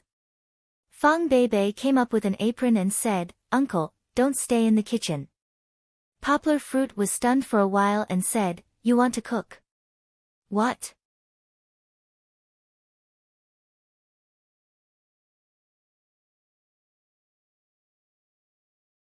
"You think I can't cook, right?" Fang Beibei went up to Poplar Fruit and looked up at him with a fierce look in her eyes. "No, no." Poplar Fruit quickly denied. In fact, he knew that Fang Beibei could cook, but it was a little ordinary. If she didn't pay attention, she might cook the vegetables. However, even if Poplar Fruit was a blockhead, he knew that he couldn't tell the truth at this time. Fang Beibei let go of Poplar Fruit's waist, raised her head and said, "Don't look down on me, understand? Turning around, Fang Beibei skillfully picked the vegetables and said, "During this holiday, I asked my mother for real kung fu. If you still don't believe me, I won't let you eat later." Poplar Fruit nodded hard and said, "I believe you, I believe you." After that, he wanted to help, but Fang Beibei pushed him away. "Aya, don't stand here and watch." Fang Beibei stomped her feet and said, "Go and pack your things, then take a shower with Kiki, then we can eat. You're travel-worn now, you stink." Of course, this was an excuse. Fang Beibei always felt that Poplar Fruit, the chef, was standing behind her. As a new, little chef, she felt a little guilty. She might as well cook it herself. If it was burnt, she could secretly throw it away. Poplar Fruit took it seriously. He smelled his clothes and walked out with a smile. In the end, just as he stepped out, Fang Beibei closed the glass door of the kitchen. Poplar Fruit could only obediently pack their luggage. Inside the luggage were the father and daughter's clothes and utensils, which were easier to pack. However, other than the luggage, there were also 2 big woven bags, which were specialties from the Miaowei people. This would take some time. Seeing Kiki run over in boredom, Poplar Fruit smiled and asked, "Kiki, didn't you say that you wanted to tell Sister Beibei your story? Why didn't you say anything?" Sister Beibei said that she wanted to cook. "Chi-Chi is also hungry." Chi-Chi said without raising her head as she leaned on the stool beside her father and looked at him. As Poplar Fruit was packing, he slapped Jinzi, who was coming over, away to stop him from eating the cured pork in the bag. This was not the kind that could be found in ordinary shops. It was black pork raised in the mountains. Poplar Fruit had eaten it in the Miaowei village before, and it was very delicious. Occasionally, Poplar Fruit would raise his head and look in the direction of the kitchen. Fang Beibei happened to be looking at him as well, and their eyes met. Although they were separated by a blurry glass door, Poplar Fruit could only see Fang Beibei's shadow in his eyes at that moment. Fang Beibei was the same. When they first met, they did not show much affection because Kiki was in the middle. It was as if they had just gone out for a stroll. However, the longing for her after not seeing each other for more than a month had already set off a storm in their hearts.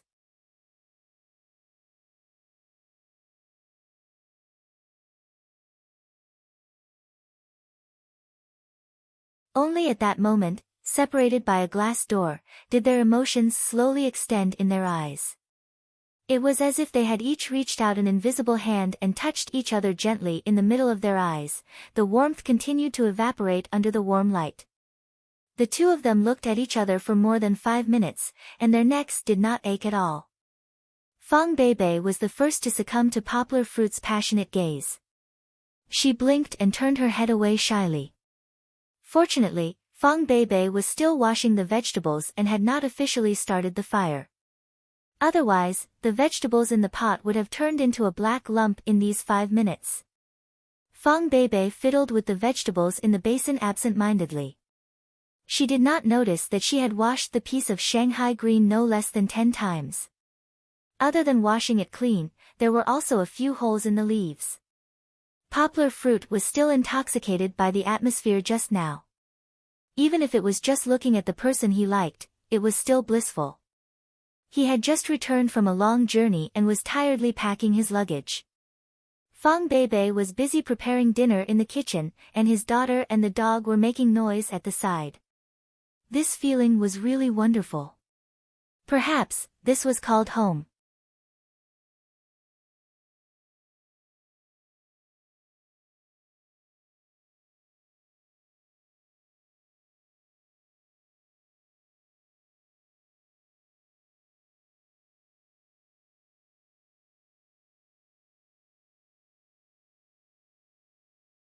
Chapter 646. Generally speaking, two people who had not seen each other for a long time would feel a little awkward. However, Poplar Fruit and Fang Beibei's table did not have an oppressive silence. On the contrary, the two of them chatted very naturally, as if they had been eating together every day. In fact, that was not the case. Even before Poplar Fruit's confession, Fang Beibei's experience of the two of them eating together at Poplar Fruit's house could be counted on two hands. However, although they had not seen each other for a long time, they called each other every day. Their understanding of each other was not any less than that of a couple who spent every day together. Of course, this was also due to Kiki's contribution. Kiki kept waving her little hands at the table, interrupting the conversation between her father and sister Beibei. The atmosphere changed from ambiguous pink to relaxed and joyful. Poplar Fruit took a grain of rice from his daughter's chubby little face and said with a smile, "Beibei, you asked your mother for advice on today's dishes, right? I remember that you don't know how to cook fish." "Of course, but I also made a little innovation of my own," Fang Beibei said proudly. "Are you talking about this little lemon?" Poplar Fruit pointed at the slices of lemon placed next to the fish fin and said with a smile, "That's just for decoration, right?" "What?" Fang Beibei put down her chopsticks and said angrily, "It's not just for decoration. Don't you think that the fishy smell has been covered a lot?" Poplar Fruit raised his eyebrows and said against his will, "Yes, it's indeed better." In fact, Poplar Fruit felt that the fish was really ordinary. Because it was steamed freshwater fish, there was no shredded ginger to remove the fishy smell of the fish. Also, the fish was steamed for too long and was not fresh enough. Anyway, in his opinion, the shortcomings far outweighed the advantages. However, Poplar Fruit was picky when it came to food. It was really good for a beginner to be able to cook at this level. How could he compare with a chef like him in everything? Poplar Fruit pondered for a while and thought it through. He sincerely praised Fang Beibei for her improvement, which made Fang Beibei feel very happy for the whole night. That's right. Who would spend so much effort to prepare a table of dishes just to get the other party's comments? Other than those who learned to be chefs, which girl didn't want to receive a warm response from their kind intentions? He seemed to have learned something. Poplar Fruit made a mental note. Although his EQ was a little low, he was still very active in seeking improvement in front of the woman he loved.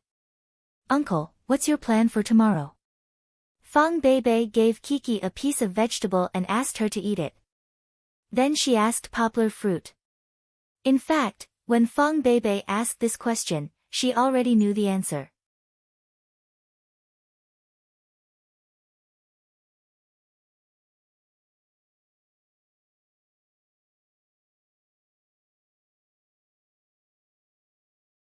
Just now when Poplar Fruit called Song Jiwen, Fang Beibei was serving the dishes at the side.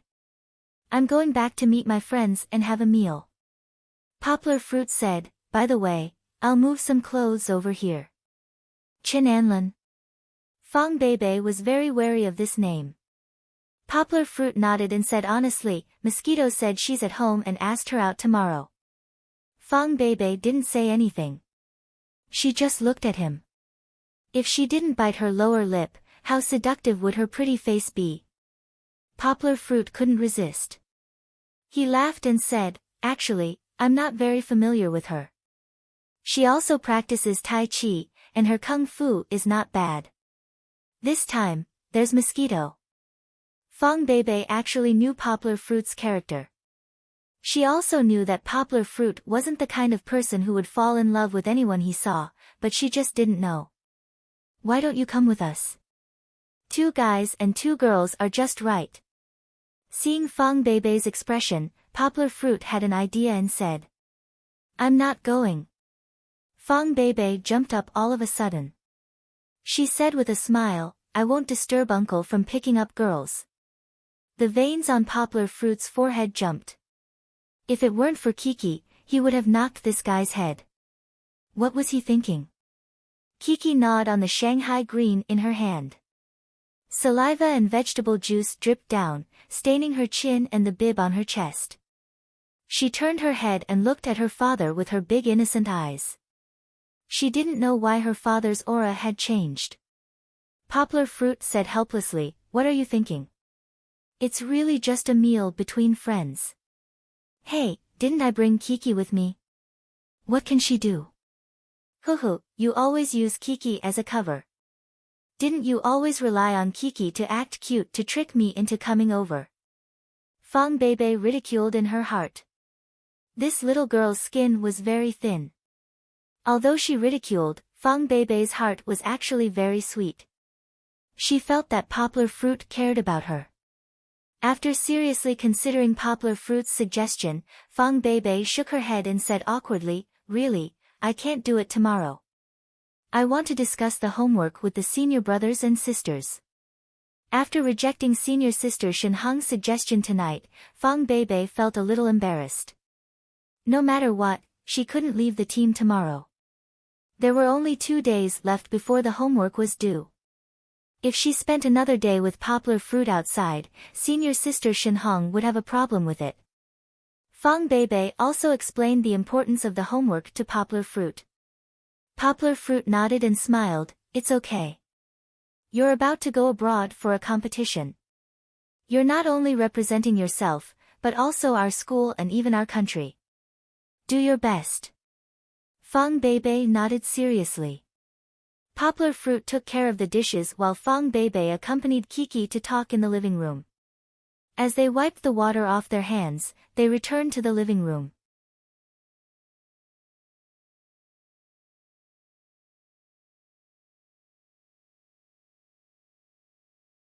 Poplar Fruit saw Kiki hugging Fang Bebe's neck intimately and was extremely envious.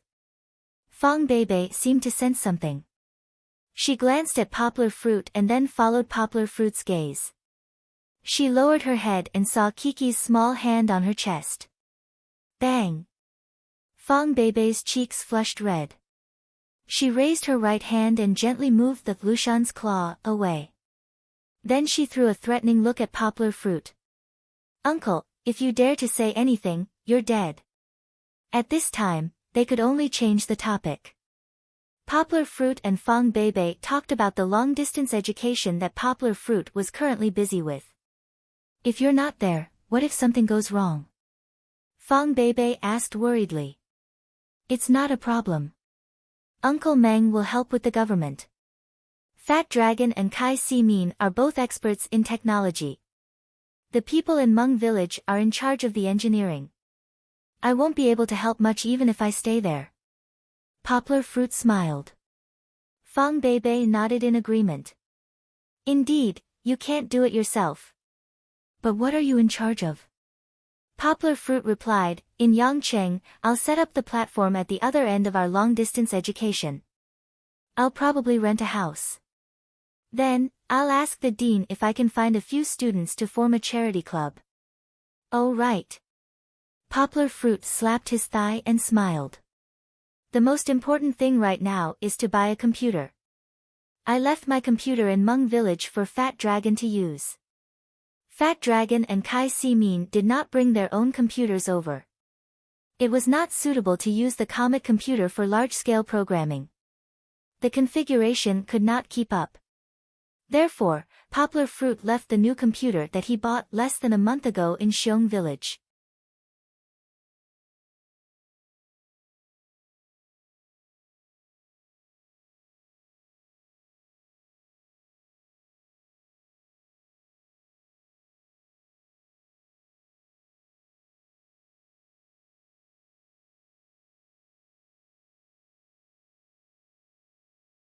Chapter 647. Why are you looking at me like that? Under the gaze of Fang Bebe's beautiful eyes, which were as pure as spring water, Poplar Fruit couldn't handle it anymore. It wasn't because he was guilty, nor was it because he was afraid that his thoughts would be exposed. It was because he really didn't know why Fang Bebe would suddenly stare at him while talking. "You don't have any money, right?" Fang Bebe asked softly. "I do." Poplar Fruit shook his head and said, "How can I not have money? There's definitely not much left." Fang Bebe said without hesitation. She used her arm to hold Kiki, and used 2 fingers to count for Poplar Fruit. "Look, on that card of yours before, there was more than 19 million, right?" Poplar Fruit nodded. $3 million was converted into RMB, and with his original savings, it was indeed that much. When you were in Beijing, you invested $5 million in Wanhe, Fang Beibei paused, and looked at Poplar Fruit with some inexplicable emotions. Poplar Fruit scratched his head and said, "Yeah, I told you before." Poplar Fruit felt that there was nothing to hide about this. When he was talking to Fang Beibei about the video where he and Kiki made a cameo appearance, he casually mentioned it. He didn't expect Fang Beibei to remember it. Then, Lu Dong invested 2 million, and Fat Dragon, you also gave him 1 million, Poplar Fruit nodded every time Fang Beibei said something. Although you don't have shares in your family's factory and online store, you still invested a few $100,000. There's also the money to repair the house and give to your parents. Although I don't know how much, it should be around 1 million in total, right? Fang Beibei said, there's also your own expenses, the insurance for Kiki, and the investment for the education fund. Kiki's was paid in installments, Poplar Fruit reminded. I know, I've already spent $500,000, Fang Beibei calculated, and then continued, there's also the house you bought. Poplar Fruit was dumbfounded. He remembered that he didn't tell Fang Beibei about this. Not only Fang Beibei, Poplar Fruit also hid it from everyone, because he spent a lot of money to buy the house. At first, when he bought insurance for Kiki, he thought he should buy her a house. Then, he found a few new houses. In the end, he was attracted by a house. Poplar Fruit had a special desire. When he was young, he especially wanted to live in a house. Now, his house was a 3-story house, but that was his hometown. In Yangcheng, the house that left the deepest impression on Poplar Fruit was Big Brother He's house. However, a house like that was expensive in Yangcheng. It wasn't that Poplar Fruit couldn't afford it. He gritted his teeth and bought a house in the suburbs without needing a loan. However, buying a house in the suburbs meant that it was inconvenient.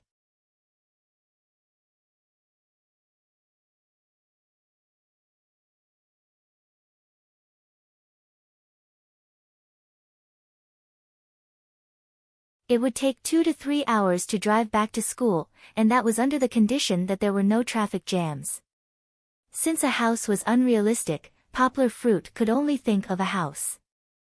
Song Jiwen's house was very beautiful. It had 2 floors, and it could be considered a house. Therefore, when Poplar Fruit saw the house that the real estate sales lady showed him, he couldn't stay calm. There was a small garden, and the lighting and north and south orientation were very good. Of course, the price wasn't cheap either. However, Poplar Fruit's concept of money was a little vague at that time, so he impulsively took out the money, and it was the full amount. How did you know? Poplar Fruit scratched his head and asked. I saw it. Fang Beibei giggled, your contract was on the table, and you didn't even tidy it up. I really forgot about it. Poplar Fruit shrugged and said, it hasn't been handed over yet. It will be handed over in March next year, and then I will have to spend money to find someone to renovate it. Fang Beibei wasn't interested in this. She was calculating Poplar Fruit's remaining money. You bought that house for 3 million, and you spent 2 million on the Miao village. At least that much. Fang Beibei said confidently, there might be some expenses, but I estimate that you only have a little more than 1 million left. You can even calculate that. Poplar Fruit took out his mobile phone and looked at the text message from the bank, exclaiming. In terms of calculating ability, Fang Beibei was hundreds of miles ahead of Poplar Fruit. Let me tell you. Fang Beibei pulled Kiki's right arm and scratched it like a fortune cat. However, the little girl couldn't sit still and struggled to jump down. She can't stay still after going out for a while. Poplar Fruit complained, it's the same when she's in the car. She always wants to run out to play. She's a child. Of course, she's like that. Fang Beibei laughed, do you dare say that when you were a child, when your mother told you to sit on the stool and do your homework, you wouldn't secretly get up to take a look at the TV? When I was a child, I didn't have a TV at home. Poplar Fruit was very honest. I'm just giving you an example. Fang Beibei rolled her eyes at him and said angrily. I'll give you this. Fang Beibei jumped up from the sofa and ran to the desk. She picked up her small bag and took out a wallet. She opened the zipper and took out a card and handed it to Poplar Fruit. The card looked very familiar. It was exactly the same as Poplar Fruit's card. Wasn't it the card that Poplar Fruit gave to Fang Beibei after returning from America? Why are you giving it to me? Poplar Fruit asked superfluously. Aya, don't you want to do distance education? The remaining money is definitely not enough. Besides, you're going abroad. If you don't bring some money, you'll be looked down upon by others.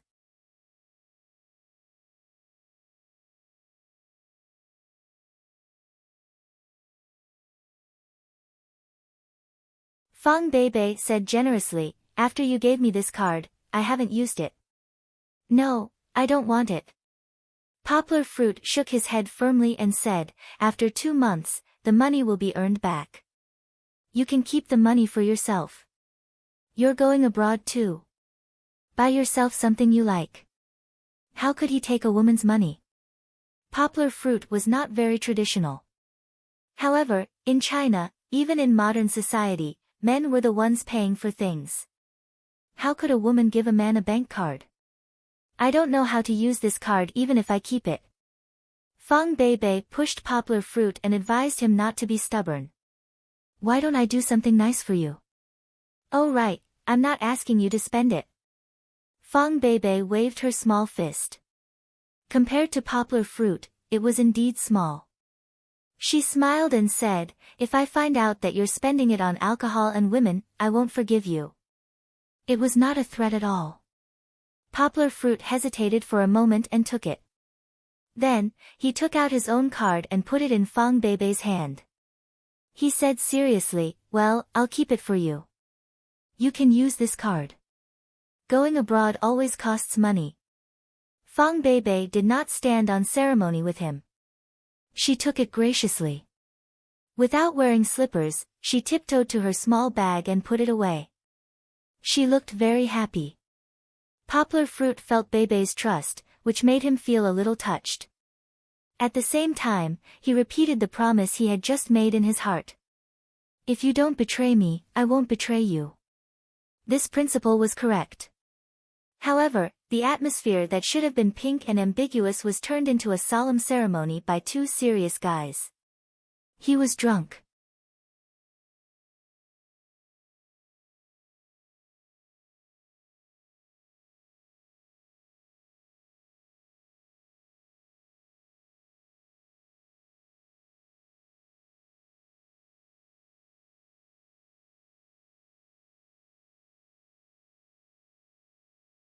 Chapter 648. It's getting late, I have to go back. Fang Beibei looked at her watch, stood up and said. Unknowingly, it was already past 10 o'clock. Kiki had already fallen asleep on the sofa. Poplar Fruit just carried her back to the bedroom. If Kiki didn't fall asleep, Poplar Fruit could let Kiki act coquettishly and make Fang Beibei stay. Even if Fang Beibei stayed, Poplar Fruit wouldn't do anything. But, isn't it enough to be with the person you like? Is there anyone in the dormitory yet? Poplar Fruit also stood up and asked with concern. Shanshan will come back next Tuesday. She's the earliest. Fang Beibei said. Next Wednesday, the new students will enter the school. She's here to be a volunteer, right? Poplar Fruit keenly grasped the key point.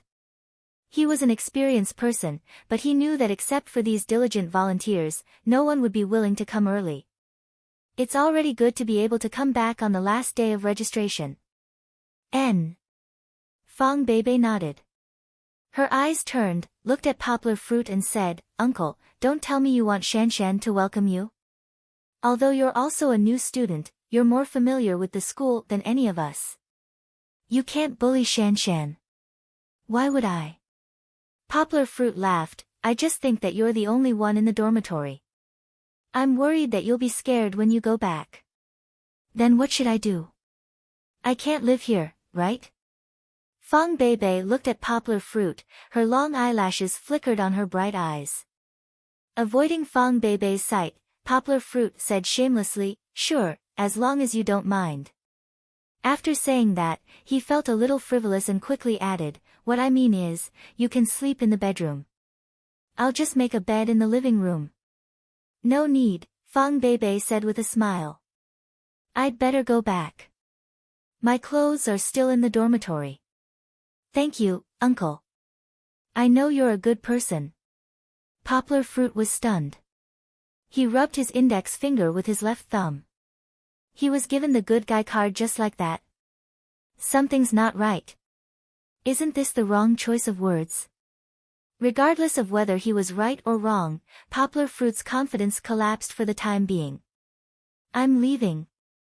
Fang Beibei saw that Poplar Fruit didn't respond. She waved her hand and walked towards the door with her small bag. "Let me send you off."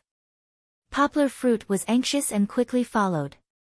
"It's only 2 steps." Fang Beibei walked in front. Although she said that, her face was full of smiles. She didn't have the slightest intention of refusing. It was past 10 o'clock. It was the busiest time of the night market outside Higashiyama University's Little North Gate. After going downstairs and leaving the teacher's dormitory, Poplar Fruit and Fang Beibei felt the crowd. Not only was it noisy, but there was also a wave of heat from the crowd. This night market was opened in a small alley behind the Little North Gate for the convenience of the students. The alley was already very narrow.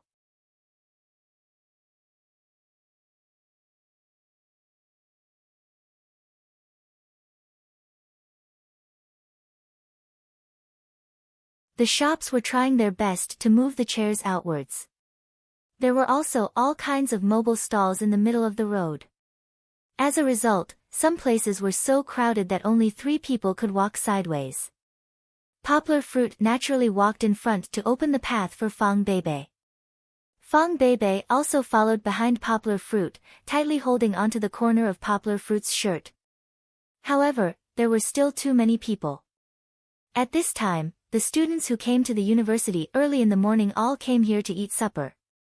They were preparing to go back and fight another 500 rounds at night. Therefore, Fang Beibei was still pushed around by the crowd. Poplar Fruit was strong. He used one arm to help Fang Beibei block the crowd, and Fang Beibei squeezed into Poplar Fruit's arms. Poplar Fruit's arm was actually just a prop, but no matter how you looked at it, the two of them were still hugging each other. Fortunately, this scene didn't last long. Poplar Fruit walked through the alley with Fang Beibei, and then entered the university through the Little North Gate. The crowd suddenly decreased. So comfortable. The cool night breeze blew, and the stuffy heat brought by the barbecue stall and the crowd was finally swept away. Fang Beibei also jumped out of Poplar Fruit's arms, one hand holding a small bag, the other hand raised high, and was very happy in front. Poplar Fruit stood quietly behind, and didn't participate in Fang Beibei's cheers. He just silently looked at the young girl in front of him. Just like her lively and kind personality, Fang Beibei had a beauty that was different from other girls, and also deeply attracted Poplar Fruit. However, Poplar Fruit was a little hesitant today.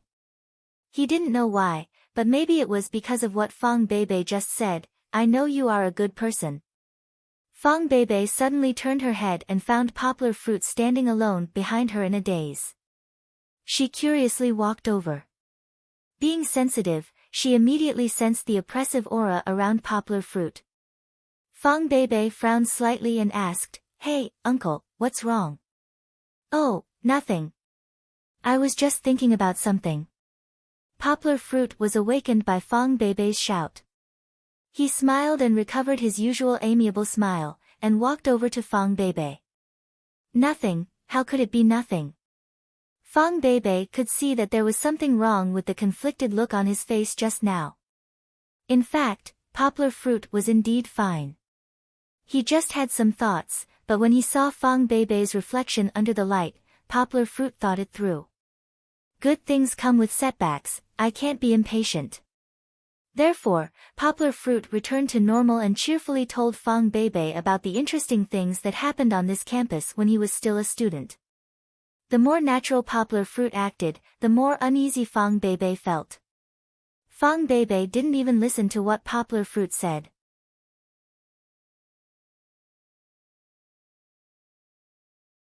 She felt that poplar fruit's smile was forced, and that he would disappear on the uneven campus road when he turned around.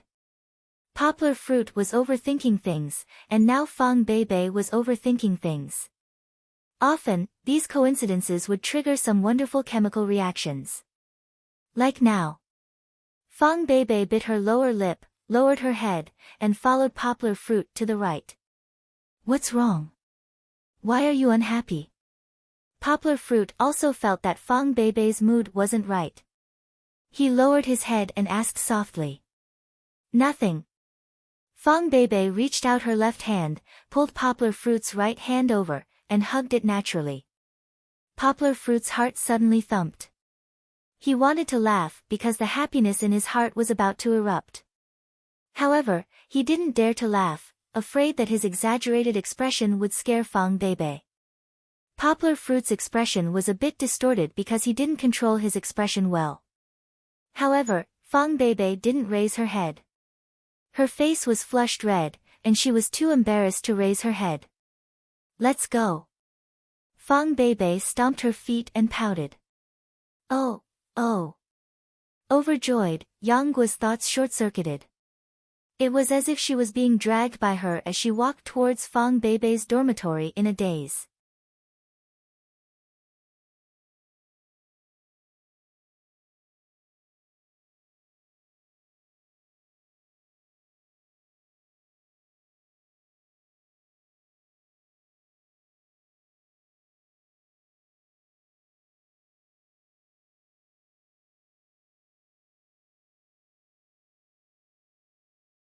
Chapter 649. With Fang Beibei hugging his arm, poplar fruit was so happy that he almost fainted. But time seemed to pass very quickly. In the blink of an eye, Fang Beibei's dormitory was right in front of them. When they got here, there were very few people around. No, it should be said that there was no one around. Other than the dim light at the entrance of the corridor, the surroundings were pitch black. It was so quiet that even the sound of cicadas seemed to be very far away. Standing on the small path, if they continued to walk forward, they would reach the dormitory door. The two of them stopped at the same time. Poplar fruit lowered his head and looked at Fang Beibei's fragrant and soft long hair, as well as her round and jade-like ears under the dim light. Poplar fruit's heart couldn't help but beat faster. Uncle, I have to go back. Fang Beibei raised her head. Her eyes revealed a rare gentleness when she looked at poplar fruit. She hugged poplar fruit's arm and gently shook it. But she didn't have any intention of letting go. Poplar fruit was still in a daze. Because the summer shirt was short and thin, poplar fruit could clearly feel the cool and soft touch on his arm. He absent-mindedly nodded and said, okay. Fang Beibei then gently let go of poplar fruit's arm and smiled sweetly. Poplar fruit was in a daze again. It was as if the world in his eyes was covered with blooming flowers. We're really leaving. Fang Beibei put her hands behind her back and cheerfully tiptoed. Poplar fruit didn't move. He just stood there with a silly smile. Uncle became stupid. Giggling in her heart, Fang Beibei turned around and walked towards the dormitory. She thought, took 2 steps forward and looked at poplar fruit's silly look. The moment Fang Beibei turned around, poplar fruit's mind suddenly became clear. It was as if he had never been so clear before. He didn't think twice. He took a big step forward and grabbed Fang Beibei's hand. Wait! Poplar fruit seemed to have used up all his courage. And that moment of clarity also burned away all his wisdom. His mouth became very clumsy. Beibei. Beibei, I have something to say to you. Fang Beibei stopped. She hesitantly and slowly turned around. In the shadow, Fang Beibei couldn't see her face clearly, but she knew that her cheeks were as hot as a boiled egg. Fang Beibei seemed to have a premonition of what was going to happen next, but at this time, she had lost her instinct to think. She couldn't control her beating heart at all. Beibei. Poplar Fruit swallowed his saliva. Looking at Fang Beibei's lowered head, he was very nervous. Fang Beibei raised her head and met Poplar Fruit's fiery eyes. She looked away like a frightened rabbit. I. Poplar Fruit said incoherently, last time, didn't you say that the probation period would be 2 months? 2 months have passed. Fang Beibei lowered her head and looked at her shoes.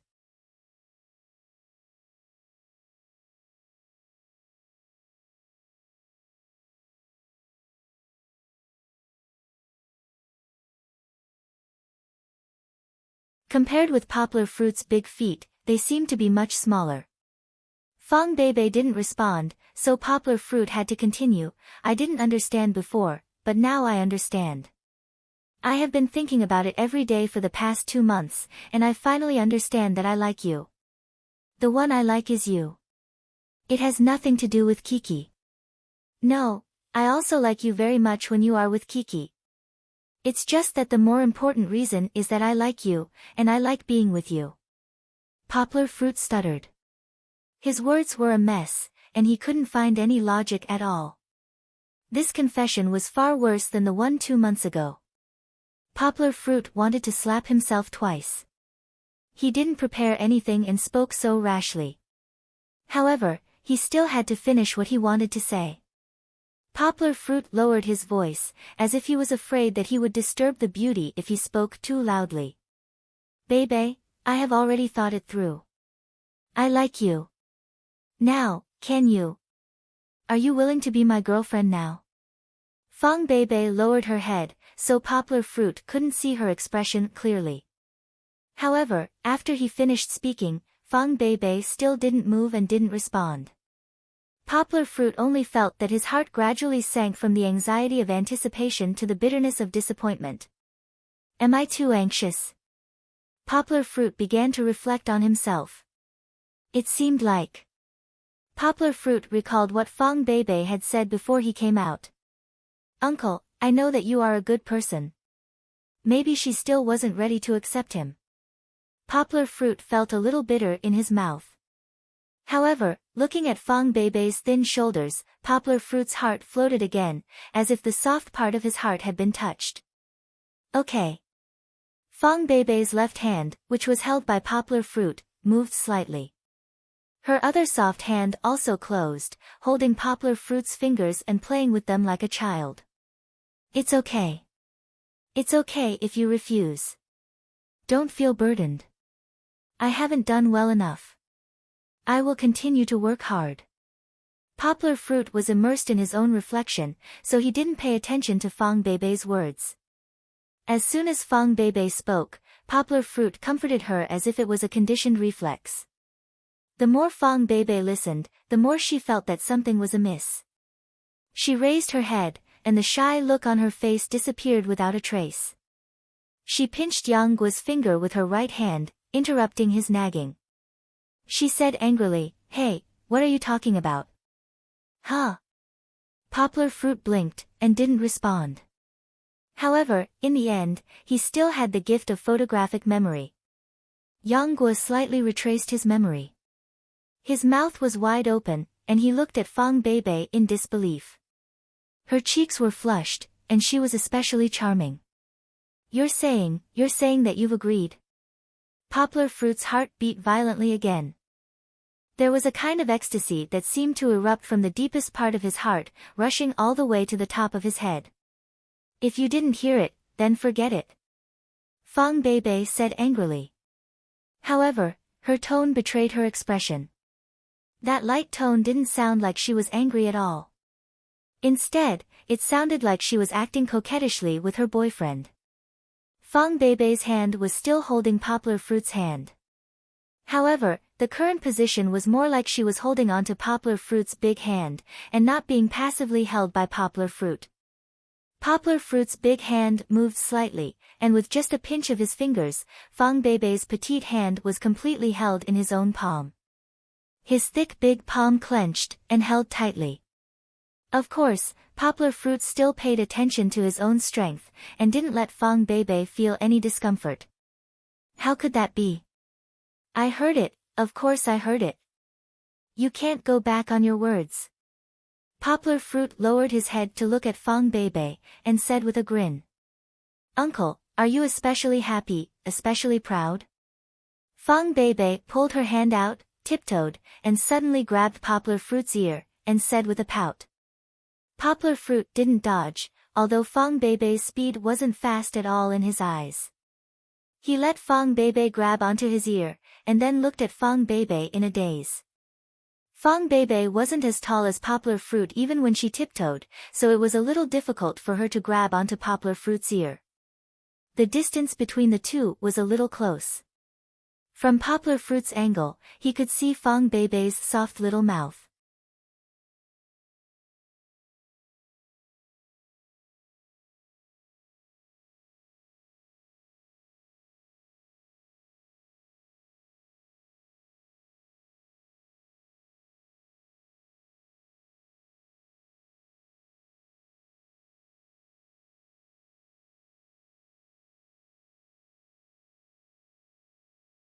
Chapter 650. Fong Beibei's lips were beautiful. They were as small as cherries and as light as clouds. Even though the lighting wasn't good, Poplar Fruit could still feel the softness and tenderness of her lips. The moonlight was like water, but it couldn't extinguish the fire burning in his heart.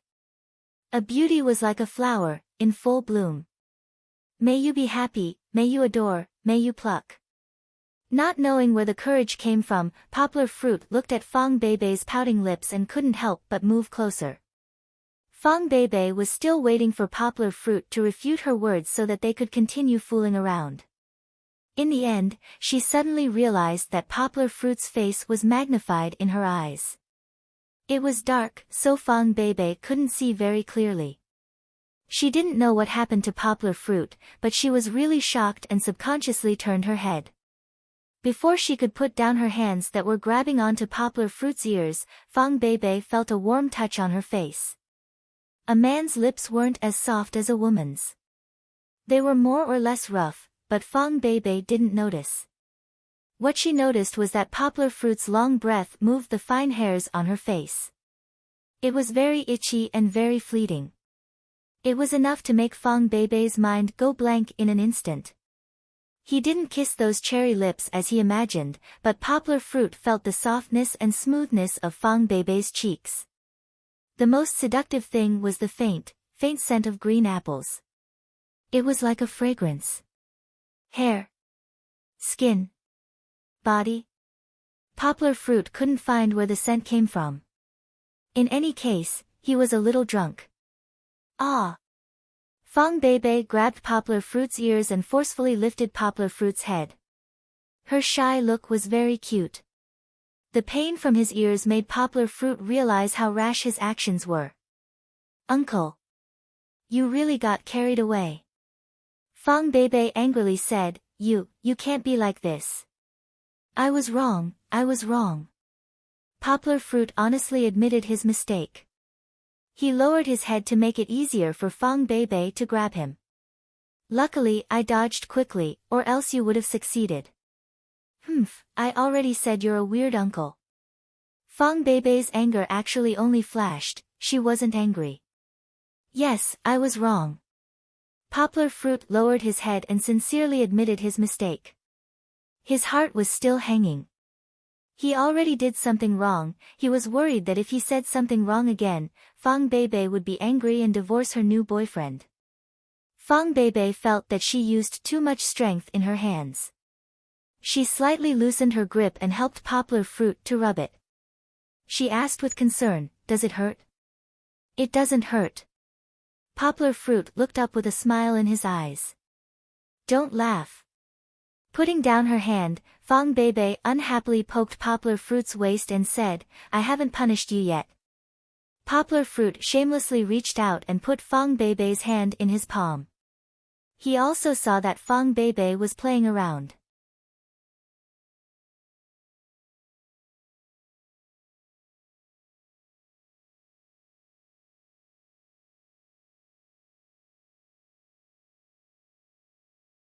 Fang Beibei looked at Poplar Fruit's movements, but she didn't pull her hand back. She just gently moved her hand to a more comfortable position. She purposely pouted and said as if she was panting with anger, "Weird uncle, you're too bad, I want to set 3 rules with you." "Okay, let alone 3 rules, I'll listen to you even if it's 30 rules." Poplar Fruit said with a smile. "It's too weird standing here, let's go for a walk." Poplar Fruit suggested, "I haven't taken a walk with you in a long time." Fang Beibei didn't object. She was pulled by Poplar Fruit like a docile little lamb. However, this was based on the premise that they didn't hear their conversation. Although Fang Beibei was pulled by Poplar Fruit's hand and seemed to follow his every step, in the content of their conversation, Fang Beibei was completely in charge, while Poplar Fruit was completely in charge. The main reason was that Fang Beibei didn't go overboard. Fang Beibei wasn't like other girls who said things like, first, a girlfriend is always right, and second, if it's wrong, please refer to the first rule. Fang Beibei's 3 rules were just to prevent Poplar Fruit from crossing the line. In this aspect, Fang Beibei was still very conservative, like today, you have to get my permission, understand? You can't suddenly attack, otherwise, I'll ignore you. Poplar Fruit heard Song Jiwen mention the term, third base, and Fang Beibei's boundary just happened to be beyond the first base. Fang Beibei's meaning was that holding hands was okay, but to go further, he had to continue the inspection and get her permission. "How long will the inspection be?" Poplar Fruit asked expectantly. 2 months. Dream on. Fang Beibei rolled her eyes at him and said with a smile, "Don't think that you're smart. You went abroad at the beginning of next month, and then you came back almost a month later. This time, you skipped 50% of the time. Then how long did you say?" Poplar Fruit was very straightforward after being exposed. Fang Beibei rolled her eyes and smiled slyly, "I'm not telling you. It depends on your performance." "Okay. I will definitely perform well to redeem myself." Poplar Fruit held Fang Beibei's hand and raised it, looking very motivated. "Hey! What? You're so enthusiastic about this." Fang Beibei said angrily, "Men are really animals who think with their lower body." Poplar Fruit opened his mouth awkwardly, not knowing how to refute. "Uncle," Fang Beibei suddenly lowered her head and called out softly. Her fingers moved slightly, passing through the gaps between Poplar Fruit's fingers, and their fingers intertwined. Poplar Fruit's heart trembled. There was a strange feeling. It was not a romantic feeling, but a deep sense of pity. He could not explain why. Maybe it was telepathy. He stood together with Fang Beibei and held her hand tightly, as if he wanted to wrap his hands around Fang Beibei. He asked softly, "What's wrong?"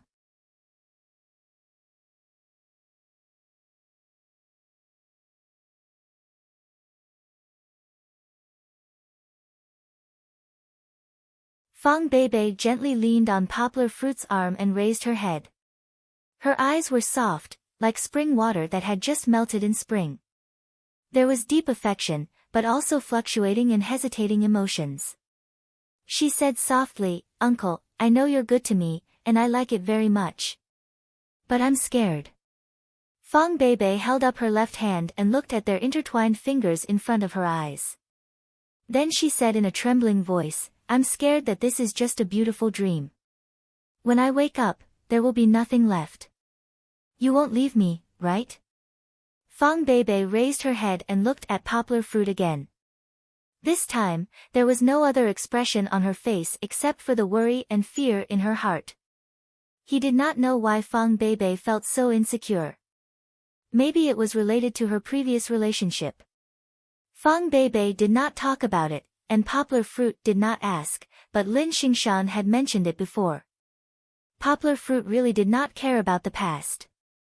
Just like Fang Beibei, Poplar Fruit rarely thought about his first love for more than 4 years.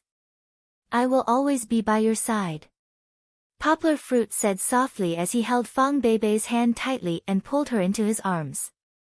"Protect your future."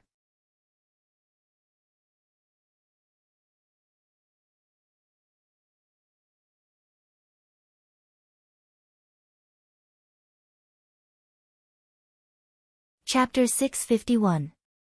Poplar Fruit and Fang Beibei's relationship had a huge breakthrough tonight. The two of them had been cuddling on the stone bench for more than an hour without noticing the passage of time.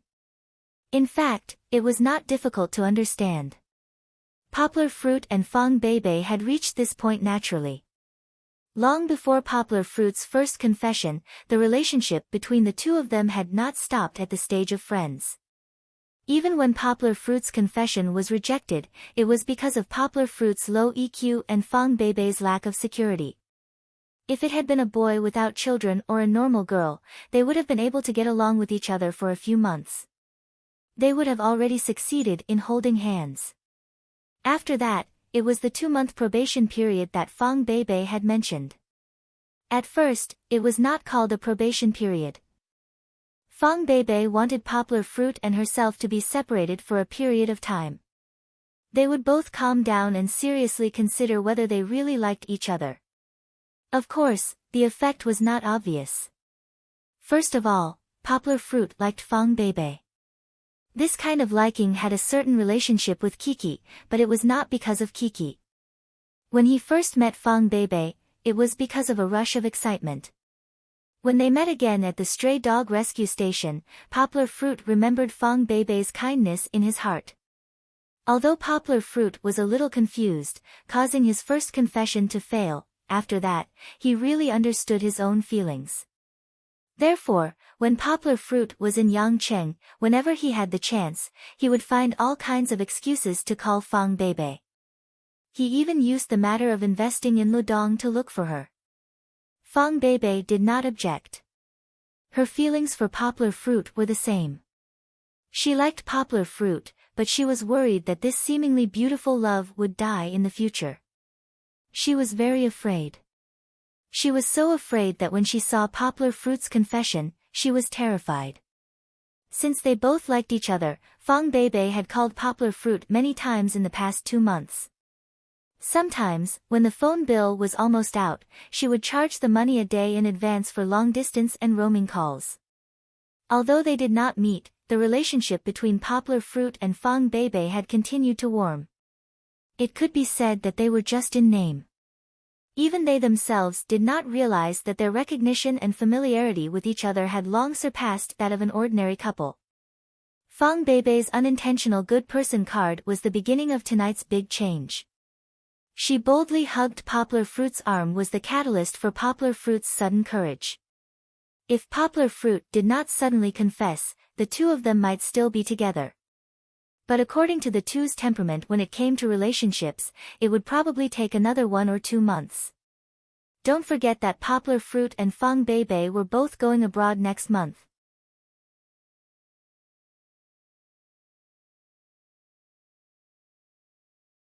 Fortunately, although there were some misunderstandings, Poplar Fruit still succeeded in confessing.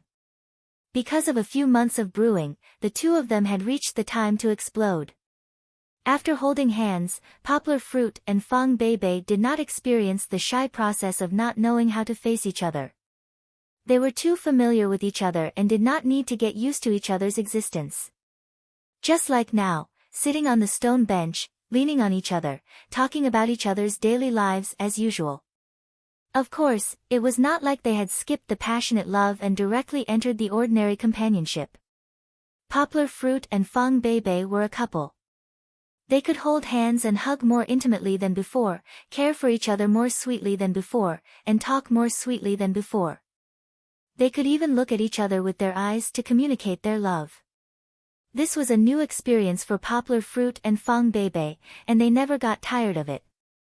Mentally, they forgot the time, but their bodies still remembered. Fang Beibei could not help but yawn. Poplar Fruit held her hand and took out his phone with his left hand. He glanced at it and found that it was almost 12 o'clock. Close the dormitory door. Poplar Fruit said in surprise. Oh.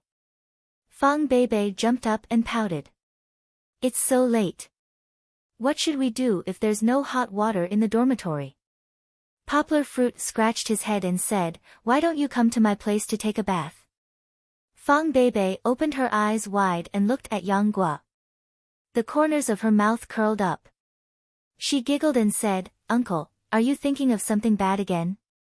"No. I'm really not." Poplar Fruit raised his left hand and swore. He really did not think too much. He just cared about his girlfriend.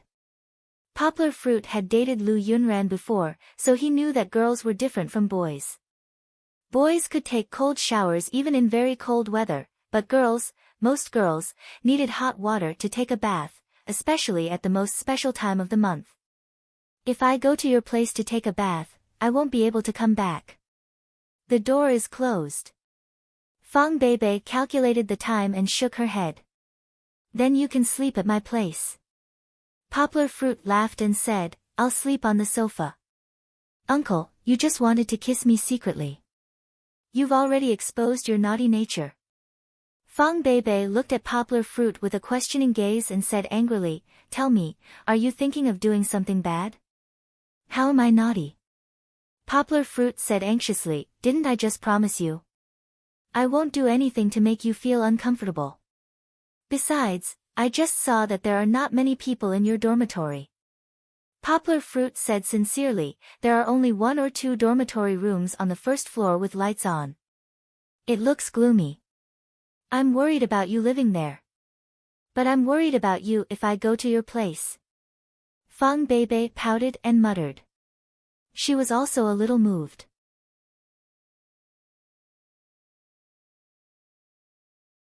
Girls were still afraid of being alone in an empty dormitory. When she opened the door, she could only see the dark air. "How can that be? In this world, I'm the one who will not hurt you. I swear. You have to believe me." Poplar Fruit pulled Fang Beibei's hand and said seriously, "If you're still worried, you can lock the door before you go to bed." "But, you're going to sleep on the sofa." Fang Beibei felt Poplar Fruit's sincerity. She hesitated for a moment and said, "Seems like I've convinced her a little." Poplar Fruit was in a good mood. He smiled and said, "You don't have to worry about me at all. I have no problem sleeping on the sofa.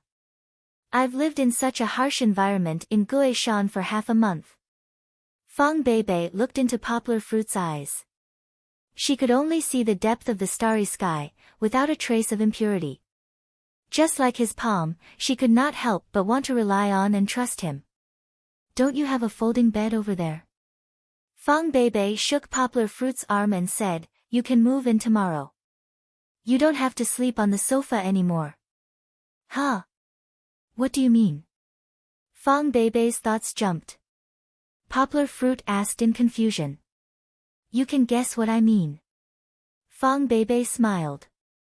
She let go of Poplar Fruit's arm and ran forward happily. "I'll go back and move my things first."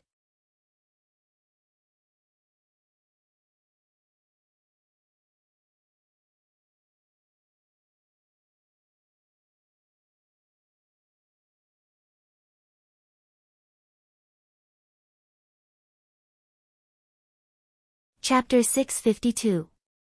Afraid that the smell of his sweat would smell Fang Beibei, Poplar Fruit took a step back and said with a smile, "I went to the school to run 2 laps and practice my martial arts. I haven't practiced driving for a few days, so I feel uncomfortable all over." Actually, running didn't improve Poplar Fruit's martial arts, so much so that he wouldn't feel tired even if he ran 2 more laps around the school. The reason why he had to run was because Poplar Fruit wanted to find a suitable place to practice his swordsmanship. After carrying the Miaodao back, Poplar Fruit had already put it on the shelf, so this wouldn't do. "You bought breakfast?" Fang Beibei looked at the plastic bag in Poplar Fruit's hand in surprise. "Yes, I bought 2 sets of rice noodle rolls, 2 sets of scallop lean meat congee, and some buns." Poplar Fruit smiled. The rice noodle rolls and congee were bought for Fang Beibei and Kiki. Poplar Fruit knew that Fang Beibei especially liked Yangqing's bulla rice noodle rolls. It was different from the common drawer rice noodle rolls. Bulla rice noodle rolls were rarely seen in ordinary street shops, so he specially went to the tea house outside to buy them. As for buns, Poplar Fruit had a bigger appetite, so eating congee and rice noodle rolls wasn't enough to fill his stomach. Rice noodle rolls. Fang Beibei happily took the breakfast from Poplar Fruit's hands. The bedroom door wasn't closed properly, so Poplar Fruit and Fang Beibei's voices could be heard. At this moment, Kiki, who was already in a light sleep, was awakened. The little girl had slept enough, but she still groaned in the morning. Poplar Fruit was about to go in, but Fang Beibei stopped him and said, "You go take a shower first. You're all sweaty. Let me do it." Poplar Fruit originally had short hair, which was cooler and more comfortable. However, in order to give the stylist more space, Ardo let Poplar Fruit grow his hair long. After 2 months without a haircut, the side of Poplar Fruit's hair was covering his ears. If he didn't wash it every day, his hair would look like a bird's nest after one night.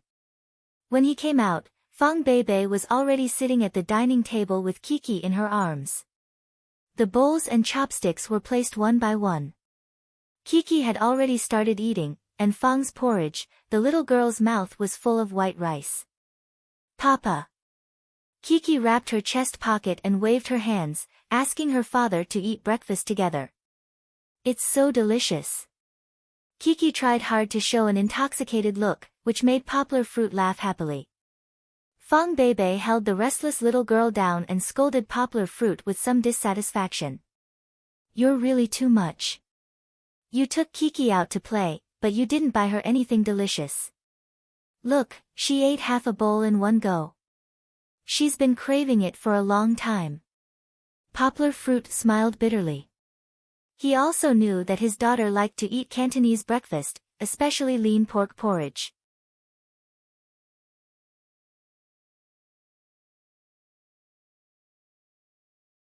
It smelled delicious and tasted sweet. How could the plain tea of the Miao village compare with it?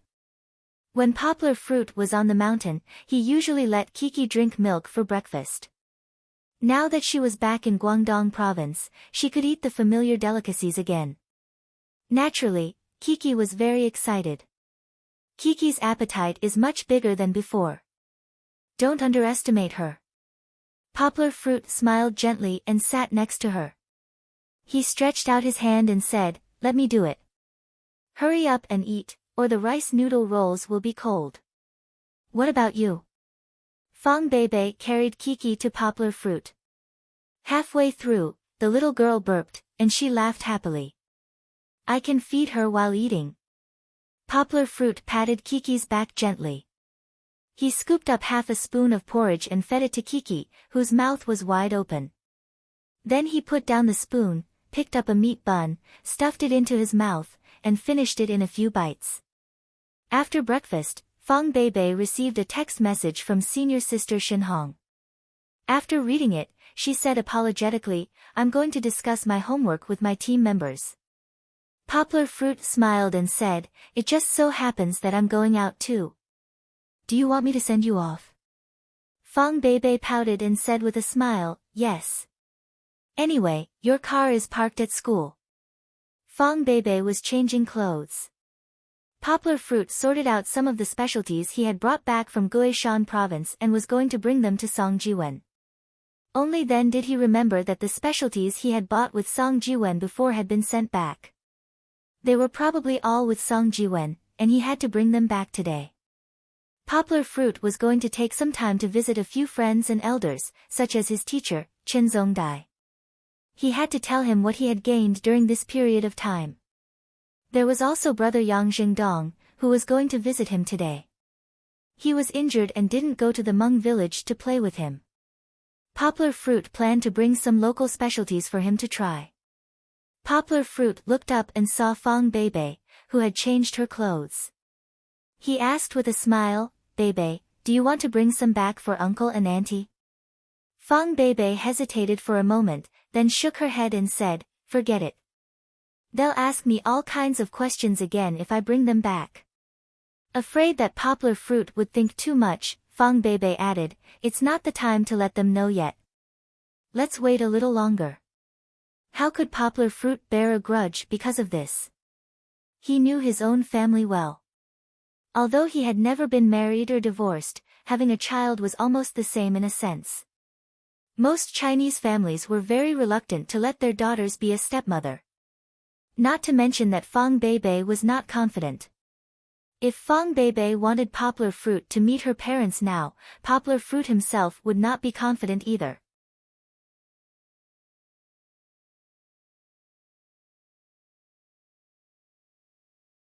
However, if Poplar Fruit really took on this responsibility, Poplar Fruit would never shirk it. Poplar Fruit stood up, walked up, and took Fang Beibei's hands.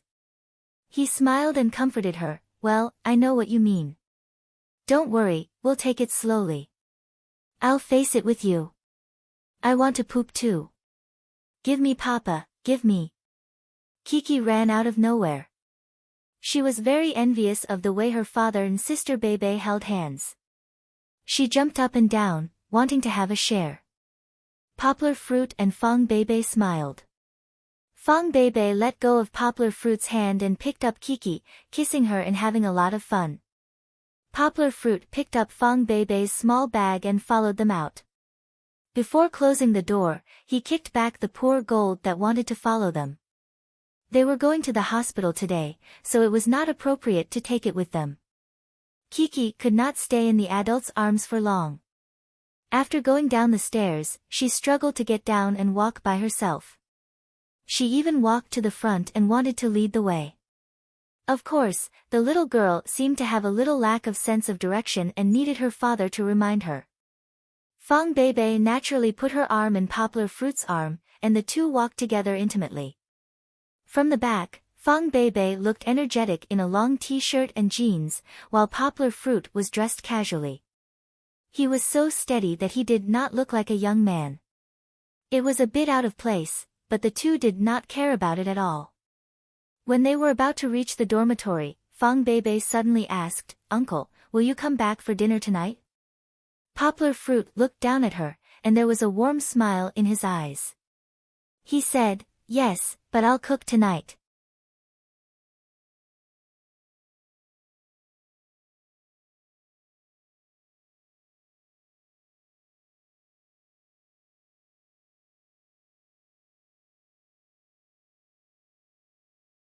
Chapter 653. Although he spent a long time at home with Fang Beibei, when Poplar Fruit got in the car, it wasn't even 9 o'clock yet. He estimated that Song Jiwen hadn't woken up yet. According to Mosquito's nature, he usually played games all night on weekends, and then slept until late in the morning. Poplar Fruit planned to buy a computer.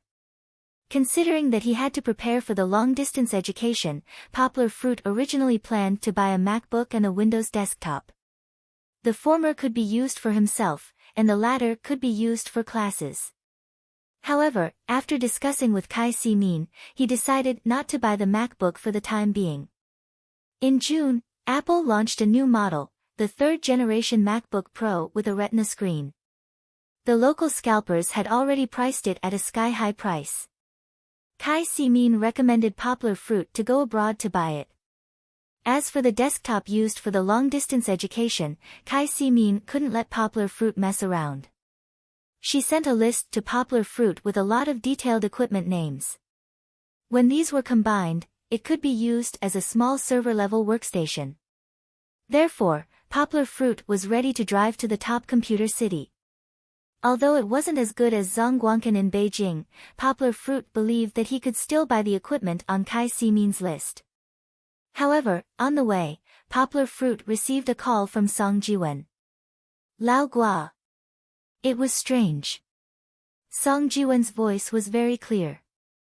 He didn't sound like a person who slept in. Have you arrived?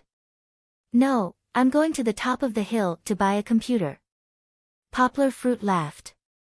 Damn, didn't you say that you would come over for lunch? Why are you going to the top of the hill? Song Jiwen shouted. Don't you like to sleep in? Poplar Fruit laughed. I've never seen you sleep so early. Song Jiwen said with some depression, You think I don't want to? If it wasn't for that little pepper. Song Jiwen, who are you calling little chili? A loud roar came from the other end of the phone, followed by the sound of the door slamming shut. Chen Anlin's yelling and shouting could no longer be heard clearly. Song Jiwen said with lingering fear, did you hear that? This is the disaster you attracted. She has too much energy and comes to bother me every day. She doesn't even let me sleep in on weekends. Poplar Fruit smiled and said, it's okay, I believe you can handle her. Hee hee, settle your sister. Song Jiwen was speechless and cursed, for the past half a month, I've been living in an abyss of suffering. Do you know what suffering is?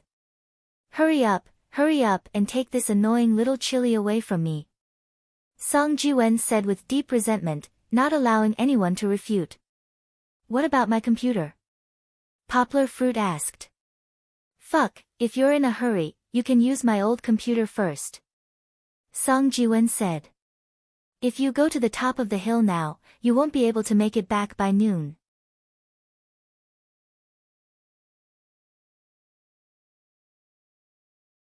If you want to buy anything, I'll ask my friend to get it for you. Poplar Fruit thought about it. There were still many accessories on his list. If he went to the top of the hill, he wouldn't be able to get them all in a short time. He turned the car around and drove to Jinli community. Although he hadn't been back for a long time, the community's security guard still recognized Poplar Fruit's car. Before he drove to the gate, he lifted the electric brake lever. Poplar Fruit pressed down the window and greeted him with a smile. Along the way, there were many aunties who greeted Poplar Fruit. Usually, when Poplar Fruit took Kiki for a walk, he also exchanged experiences with them about raising children. Uncle Jean. Uncle Dao. After turning the corner, Poplar Fruit saw two familiar figures. He slowed down the car and hurriedly stuck his head out to shout. Poplar Fruit. The two uncles were wearing basketball uniforms and holding a basketball. It seemed like they had just come back from a workout. They smiled as they walked over and asked, why does it seem like we haven't seen you for a few months? Even that little brother of yours isn't coming. Without you guys, Gimli's stadium is our world. Haha, uncle, you guys really don't let go of any opportunity to climb up the ladder. Poplar Fruit joked. For the past 2 months, I went out for a meeting with my teacher. I wasn't in Yangcheng. I just came back. I'm not free today. How about tomorrow? I'll pay you guys a visit tomorrow night. Sure. I'm free tomorrow night. Ah, Dao, come to my house too. Let's have some tea together. It's been a long time since we got together. Uncle Jean laughed. TSK, old Jean, you're a busy man. You actually have some free time. Alright, I'll definitely go. Uncle Dao also reminded Poplar Fruit, you can't miss the appointment. You have to know that Uncle Jean has been promoted and made a fortune. There are people asking him out every day. If it wasn't for you, I wouldn't have the chance to have tea with him.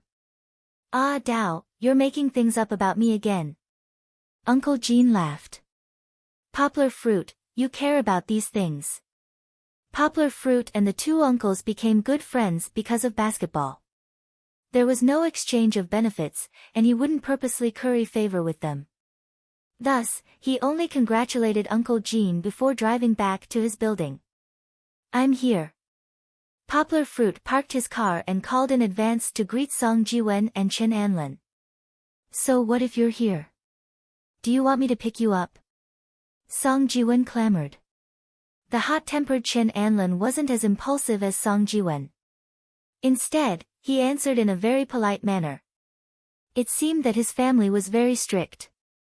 When they went upstairs to their room, Song Jiwen jumped out first. Following behind him was Chen Anlin, who had already controlled his expression. It seemed that the two of them were fighting just now. Hello, Kiki.